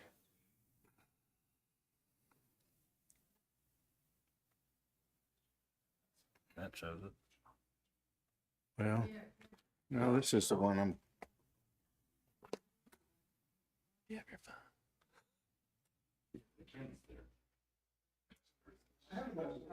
Wait. So we get to that. Get to that slide. Here. right on his slide. Owned by them. Yeah, it's owned by them for sure. So is there a vacant lot to the west? Let me just go this right. Is there a vacant lot to the west of your restaurant site? I believe there is one vacant one in between. Yeah, that's my us. understanding. There's a vacant lot to the west, yes. One that has a tree house on it. No, to the west of the house. So there's the house, and then there's a vacant lot, probably a 100-foot lot or something That like that. belongs to that's- them. That also belongs to them. Yeah. That's And completely then wooded. there's a, Another vacant lot. yeah, Another vacant well, lot has there's a tree there's house on a it. square house Little that's house kind of on on it. a 45 close to the road. It's So I on think that that lot. vacant lot is now parking lot. That's what I'm Right, thinking that's too. what I was saying. That's what I Clear we can see it. So, There's the house, vacant lot. That's my neighbor who has a small house there, but he So they don't own that one. wants this buffer. that's what I was asking, was the, So the lot to the west Kenneth Fowler owns the lot to the west. that is undeveloped, they own and will be part of this, will be part of the restaurant site. Part of the parking lot. Sorry, can you say that The again? lot to the west, which is currently vacant, they own and will be part of the restaurant site, and they'll provide a 30-foot buffer along that area. And part of the parking lot is on that 100 foot, Yes, right? that's correct, yes. So everything I'm seeing in colored rendering here, that's where the property ends. Can you see that? Yeah. Well, Yes. my question was, can the parking move, because the furthest west parking, there is significant trees south and north, that whole strip. But the parking goes into, You say leave the trees here. yeah, so that west loop of the parking goes into that, I mean, it's just heavily wooded. So to me, that's a significant buffer and your wildlife. But that, from a noise standpoint, from a light standpoint, would it be possible to shift the parking, or, I don't know, just look at the parking, move it to the north where the houses are not, are there options? Yes, we can. It's a site plan. I think it's established it's a low-lying area there. Know that. We know You know, that. the water comes up to the road, so you don't want to put in sidewalks. You mowed the lawn and you got stuck, your tractor got stuck. So to put anything in that area, you're gonna have to do landfill of some sort. So Have you it would probably be, evaluated that? so that will be the second process, once we get through this, and then we start the actual engineering. Because I know. We're required to retain all of our own water, right? Any development has to All right. This is retain the it for first ex- phase. Yeah, We're this is just in the the first first one. I'm phase. just Yeah. wondering, because I That'll know come when next. Eric's house was built. Yes, sir. It changed the drainage and Right. I get a whole lot more water. That'll all be If you discovered. do all that area, it's gonna change the drainage. Yes, sir. It'll probably be What underground you say, I storage trust. if I had to. Look, I'm not opposed to the And we know that. residential at all, but the restaurant area kind of concerns me. I understand. Thank you, sir. Okay. All right. Guys, we're getting down, we got other business to do here, and we need to make a decision on this, portion. So, Mr. Chairman, if it's my understanding, we'll have another opportunity when it comes to site plan, and the council will have an opportunity to also review this. So as far as Yes, sir. for me moving forward, right? Let's say that when we look at it on council again, right? We'll play with some things, right? I'll see what we can do. And then I'm not going to change any zoning, anything until we get council approval, right? So I'm not giving up anything on this property at this point with This what is- we do today. This right? is a recommendation to This the is council. the recommendation, and then we'll continue to try to massage some things on it and see if we can make 80% of the people happy, and then kind of move forward in that. Yes, sir. Right? That's Is that correct. fair? We need a decision on this tonight. Andy, what were your recommendations on the staff approvals, the changes you were discussing earlier? The 1 through 11. Yeah, I think 5, so. 8, and modification to 9, I believe was. 5 and 8. I think we're fine with the removing 5 and 8 5 and because 8 those will be would required at site plan and or preliminary subdivision plat. That's the 5 and traffic 8. study and the sidewalk fees and things of that nature. We'll be glad to work with the applicant on those. And then, let's see. 10 had a modification request from the Number 9. applicant. 10 was 9. fine. 9 was it? I believe it was 9 was a modification on. Yeah. Yeah, 9 would be, the master plan shall be updated to indicate that all conserved lots with a 10-foot rear setback. We were fine with the applicant's suggestion or proposal that the conserved lots have a 5-foot rear building setback. Are you okay with the language? And that they will put, In the covenants. including in their covenants and restrictions, no structures or clearing can take place within that natural buffer area. Guys. And- Here. Andy, as far as the underlying zoning of the R14 changing to BT1, is there a way to segregate that in the event this is approved and it's not built, that we don't leave a BT1 north on that property long-term? So you could, our recommendation was to rezone the BT4 and the R14 to BT1 North. You could just state only rezone the BT4 to BT1 North and scratch the R14. Just leave it on R1. Yeah, just leave We'll the leave it, but R14. a condition of the approval is that I can build a restaurant. That's accurate. The master plan would allow a Stays restaurant. within the PUD. Yeah. But the underlying zoning would Be if not the change. PUD expires down the road and nothing happens, it reverts back to a different zoning, and that R14 lot would go back to an R14 lot if it didn't get built and the PUD did not get built. And the other property would go to a BT1. That's accurate. I mean, all of this could happen, but it would happen under the auspice of the PUD. And then, so let's talk through timeline, right? So that I don't run into the same issues as. So realistically, right? So we get this PUD approved, right? I'm gonna be waiting on ADM. I'm gonna be waiting on Corps of Engineers. There's a lot of outside DOT, all of these things, right? That are taking, the process take a year now. Best case. Right. Right? And so that's my concern, is that all of a sudden, because it's going to take us 3 months to put the civil together for it, right? To really dial in, get all that figured out. Then we do the submittal. And then once we start building, it's going to take me a year to do the neighborhood portion, right? Hopefully we sell the restaurant side at that point. Then they've got to put their plans together. I mean, then I run into the issues where I'm back here and I'm begging for an extension. And PUD I've already master given plan, up the- PUD master plan is good for 5 years. Okay. So And it's what's the 5 years? extension opportunity there after 5 years? I'd have to get the zoning ordinance on that one. But it's your not 5 years. approval, your PUD's good for 5 years, and then there's some extension opportunity. Okay. But Have to be approved. once the PUD begins, say the neighborhood's built. Yeah, so there is, PUD.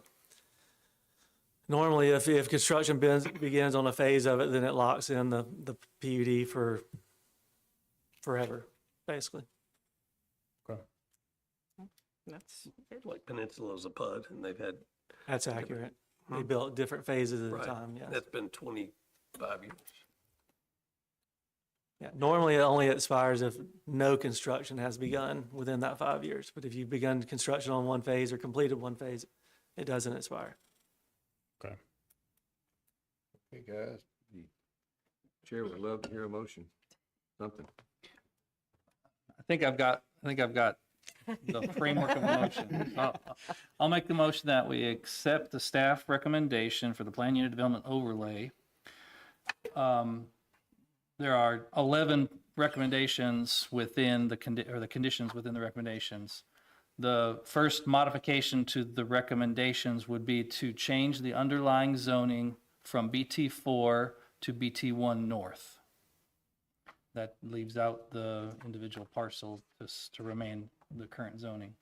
Remove number 5, which is the pay in lieu of for the construction of the bike path and sidewalk.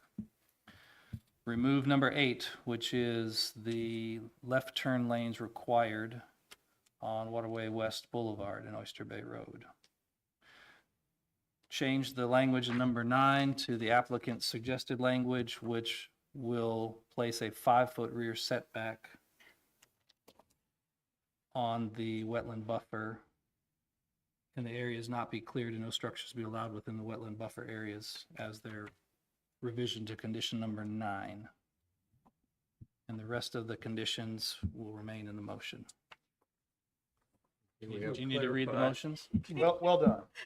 Clarify your, about the zoning. Yeah, the zoning, we're only changing BT4 to BT1 North. The one single lot that is R14 underlying zoning will remain, but because it's contained within the PUD, a restaurant option can still be built there as part of the PUD.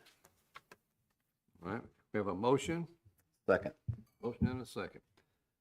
Okay, all in favor, this is Mel, can we get a vote, voice vote here? I'm sorry. Yes. Frank Millet, Yes. Bill Harris, No. Jennifer Guthrie, Yes. Richard Lamar, Yes. Grant Brown, Yes. Dr. Mary Vaughn? No. Jason Holt? Yes. I want to clarify my no, because last time I voted yes at Planning Commission and changed my vote to no at City Council, I got accused of caving in under campaign pressure. So you heard my concern. Your answer was you think there's opportunity to really massage that restaurant site and look at that site. I can't do 30 foot. I think there's more, but so I like 95% of this. So the yes at the next vote will be, how can we massage that site, like you said, to get 80% of the people happy and protected over there. So Thank you.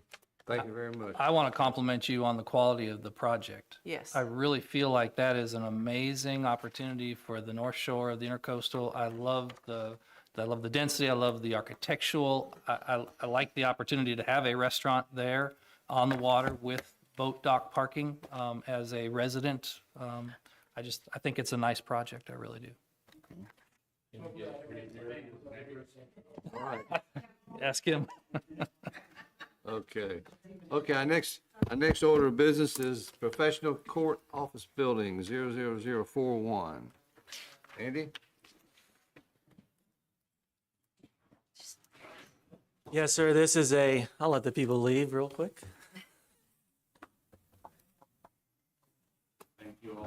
Thank you. Thank y'all for coming.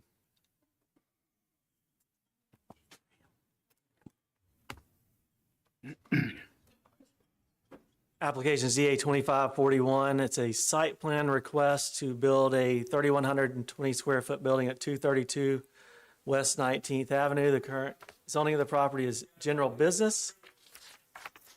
Here's the location maps. This property is directly north of the Thomas B. Norton City Library, and it's within the Professional Court subdivision, which is a 10-lot subdivision approved back in 1984, primarily for office and, well, office uses. Again, the zoning is general business. Existing conditions there. So directly to the east of the building, or the side, is an existing office, two-story office building. See that on the photographs. The existing property is vacant, except for some pine trees and a few oak trees. The applicant did recently process an administrative subdivision plat to combine both lots 1 and 2 into one lot. Office uses are allowed in the general business zoning district. Here's a proposed site plan. So you, on the kind of lighter colored building is the existing building, the darker shaded building is the proposed building. Got the parking to the kind of the rear of the property. It'll be a one-story building, complies with all the minimum area and dimensional standards within the zoning ordinance. Building architecture, stucco base, lap siding, a fiberglass shingled roof. Windows will face West 19th Avenue. And the use of the building is for office space. It does comply with all of our architectural regulations within the zoning ordinance. They have not provided a floor plan because basically the, I guess the owner's building this and then we'll build out individual office spaces as needed. Access and parking, one driveway access will be provided, kind of using the existing access to the current building, and they'll expand the parking lot to the west.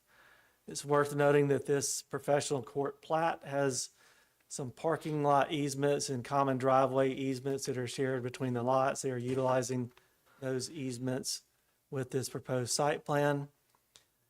There is an existing sidewalk along West 19th Avenue. The applicant's proposing to connect or build a sidewalk along Professional Court because there is no sidewalk there.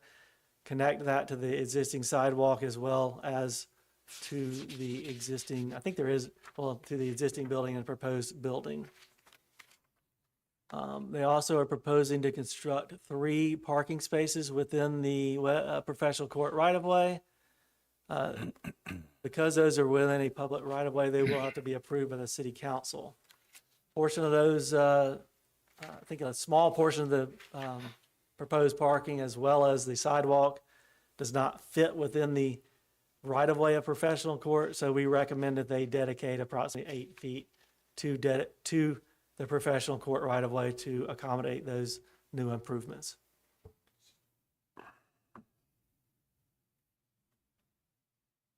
They are providing 2 bicycle racks to accommodate 6 bikes.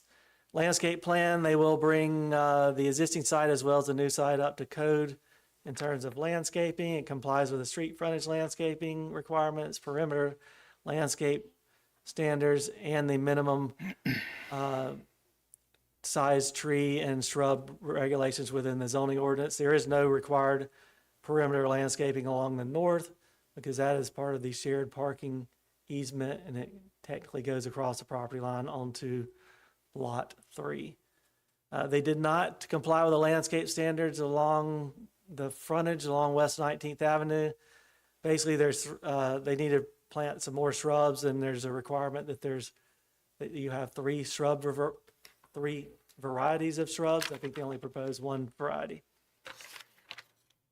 Tree protection, they did provide a tree survey. They are going to protect several pine and maybe 1 or 2 oak trees. There are no heritage trees on the property. Most of the trees out there are small to medium-sized trees, and then all the trees on the developed portion of the property will be saved.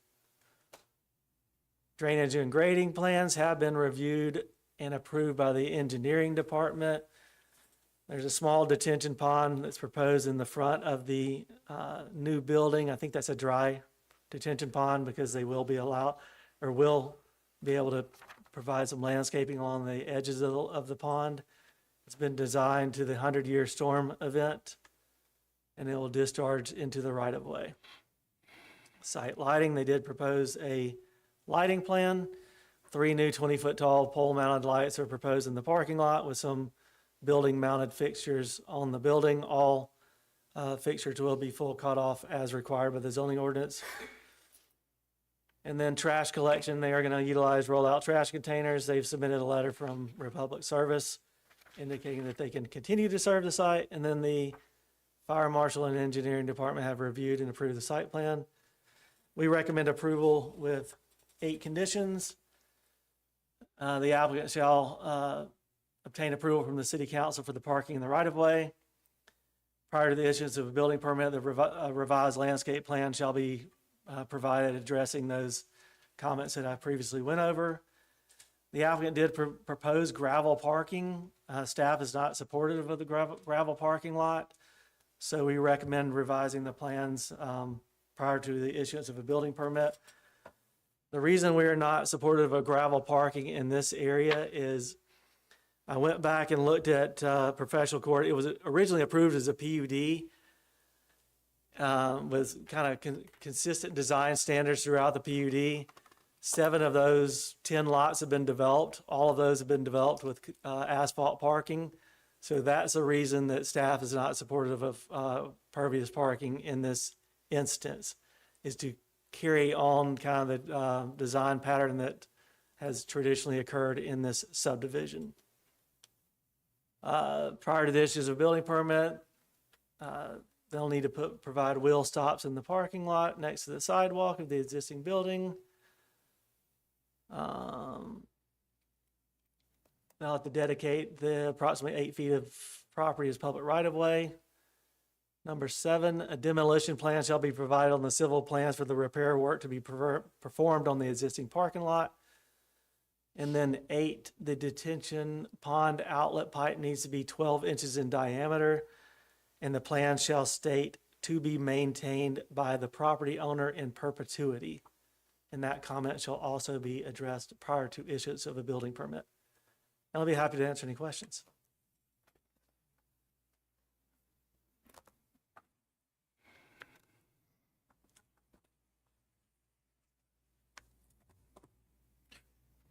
I have a comment or a question, or do you want to go, sir? Go ahead. I was just gonna ask, do we need the 3 parking spaces in the right of way to meet the minimum parking for the building? So there are 33 parking spaces required. I think they've got 31 of those on site? I think that, I'm sorry, I think they only need 1 additional parking space, which is in the right of way. The 2 others are just overflow parking. Okay. The applicant indicated that the reason they want the parking in the right of way, they state that there is a parking issue out there that currently exists. So they just want to be able to accommodate additional parking Just in case. within the right of way because of parking issues, I think on this property as well as maybe on neighboring properties. So that's the reason for the request, because I honestly tried to talk them out of it just because Okay. it's Thank an extra step in the process and it may or may not be approved by the city council, but You but they answered my wanted to que- keep thank you, that in their sir. site plan. Appreciate it. Anybody else have questions regarding? Question maybe for Jenny. I do not care for the detention pond between the sidewalk and the building. I know how those ditches hold water as it is. I'm real concerned that it's going to be a eyesore, nuisance, to have a detention pond right there in the front of the building where arguably people drive by. Is there no place, or maybe I should ask the applicant, is there no place for them to put it in the back of the building or someplace different? There's a real drainage issue in that whole professional park, the road and the ditch in front of the museum, the ditch in front of Symbol and the dentist office there. It's always wet and stays wet and cannot be maintained. Looks horrible. Yeah, I mean, there Putting is, you on the spot, it's I know. wet. Where they propose their detention pond, I mean, it meets our city's requirements. It's sized appropriately. It has an outfall to an appropriate location and appropriate rates. So it meets our engineering standards. Could they design their site differently? That's not my call. And let me go back to the landscape plan, because I think the landscaping will hide that pond. So it appears that the majority of the landscaping will be placed, what's required, between the pond and the right of way. So that should, and there's shrubs going to be along that, along the, I guess the south side of the pond, so it should screen and hide it. And my understanding is that it's not going to be a wet pond. Is that correct, Jenny? Correct. So it'll be more like a grassed area. And the other probably challenge with this is the approved subdivision requires that parking to be in the rear of the building. So I know they can't. They wouldn't be allowed to put parking in the front of the building. So I don't know. Honestly, don't know where that drainage. Y'all want to address any of these comments from staff?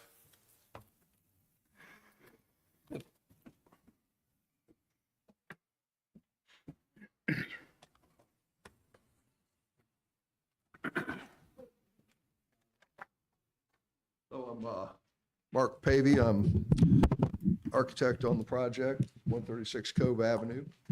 And again, we were talking, could we locate the pond elsewhere? We're required to put the parking behind the building. So that's to the north in the building. And then, it is a dry pond with a lot of landscaping. We're going to add more landscaping, correct? Well, the condition that they don't meet the shrub requirements out front, so there will be additional shrubs and different species of shrubs out there, if that helps, Grant. But I also want to go to the condition number 3 about gravel parking is not allowed. And prior to the issuance of building permit, plans to be submitted with asphalt parking. You discussed flooding. A gravel parking lot will help flooding issues. It will soak water in rather than run it off quickly. So we would like to have that condition removed. We would increase the impervious area. That would require the pond to be triple in size. Again, you noted the ongoing issue with flooding and standing water at the intersection of 19th and Professional Court. The asphalt will add negatively to the overall flooding. The asphalt has a short lifespan and is much more difficult to maintain than a gravel parking lot. There is a new building, it was actually building renovation, Edward Jones building, 200 feet to the east of our site that has gravel parking lots. I think they look great. They're much better, and it's not a heat island. They reflect the heat back up. They're environmentally, the impact is much less with the gravel parking lot. Section 14(1)(d)(7) allows permeable paving upon the recommendation of the city engineer and the zoning official. So we would ask that condition be removed. So this pond, detention pond here is sized for gravel? Yes.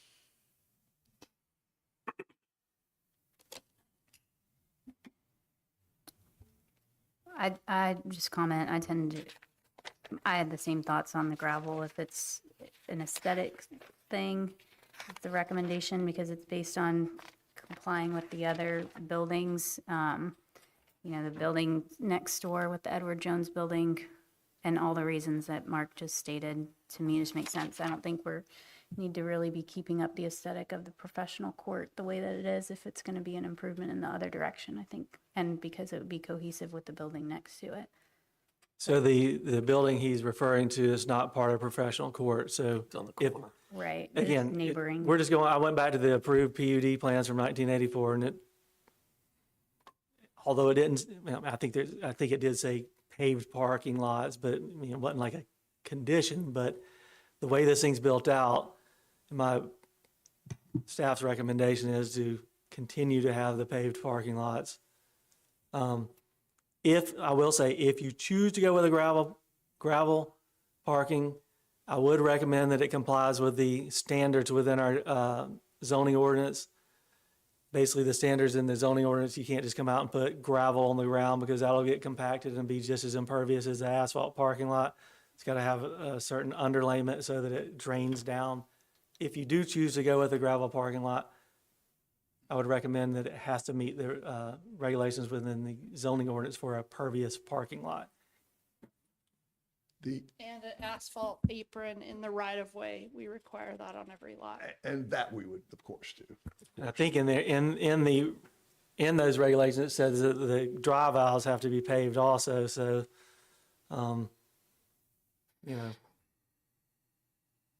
you get a little bit of gravel parking potentially, but You mean like Tacky Jacks did? yes. Well, wouldn't it be, if that's a requirement, That's a requirement. Yes, that's accurate. I think that is the standard by which we've approved other gravel parking lots, right? Yes, Is to pave the drive aisle. yes. Yeah, that wasn't designed like that? Right, we'd be willing to do that. Yeah. So I you'd agree have to with change the Jennifer. pond a little bit.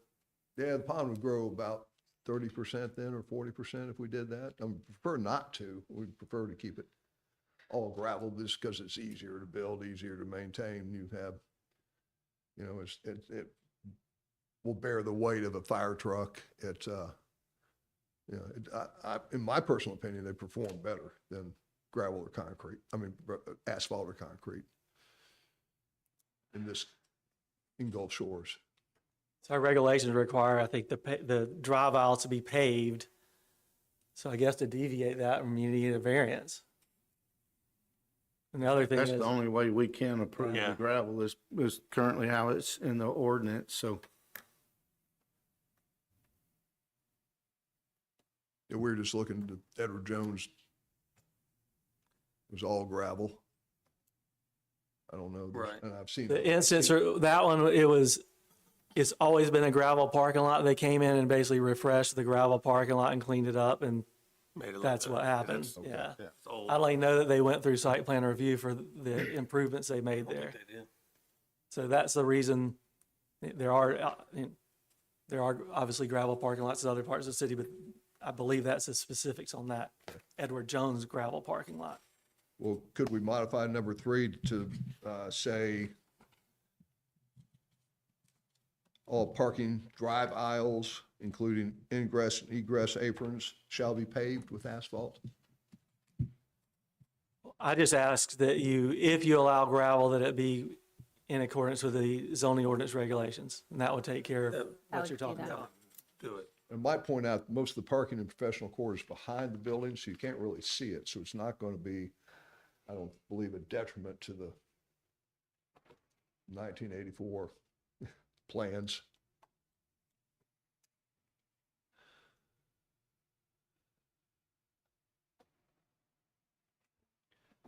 So we would just state that According to the regulations. that would do. Gravel parking with staff recommendations and zoning ordinance requirements.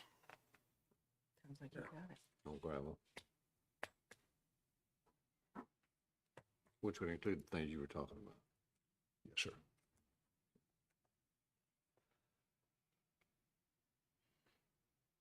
Anything else?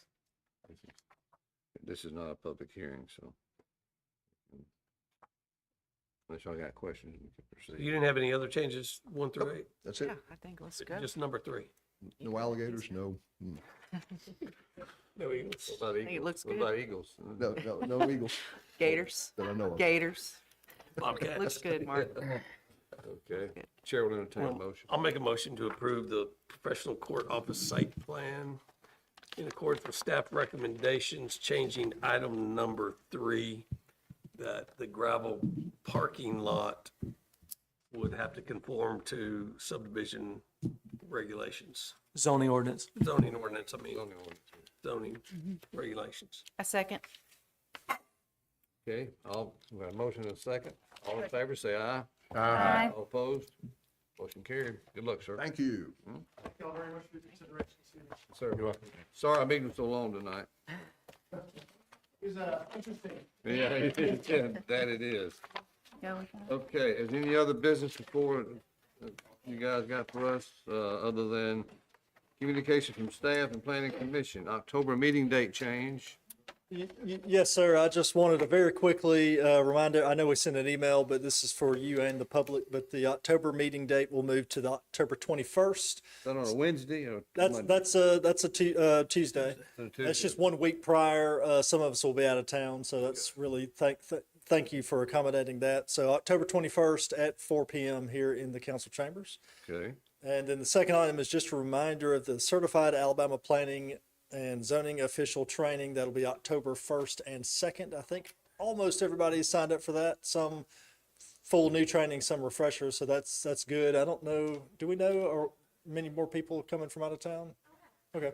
So yeah, it's open for a lot of folks, but I'm very pleased to hear that a lot of you will be attending. Does everybody know where the police training room is? Can y'all send out a meeting reminder on that? Like a email reminder or an invite or Invite, both. okay, yeah, we can. Perfect. Yeah, I rely on that as well. So What yes. number are you gonna say? Mel, I recently got recertified. Do I need to do the 2 days of training? No, sir. You're welcome to attend. Not saying you can't. Come on.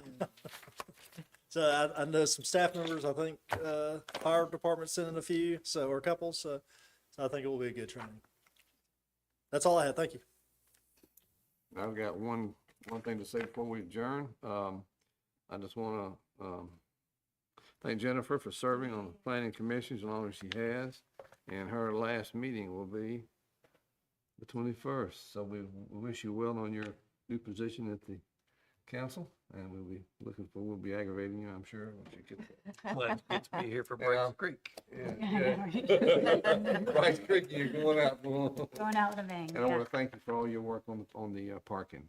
I think Yes. Thank you. that's came to fruition, which, thank you so much. She's not done. She's not done. She's not done? She's not done. It's more. Be careful what you want. Okay, that's it, unless y'all got, I'll take a motion to adjourn. So moved. Second. Okay, see y'all next time, guys. Thanks for coming.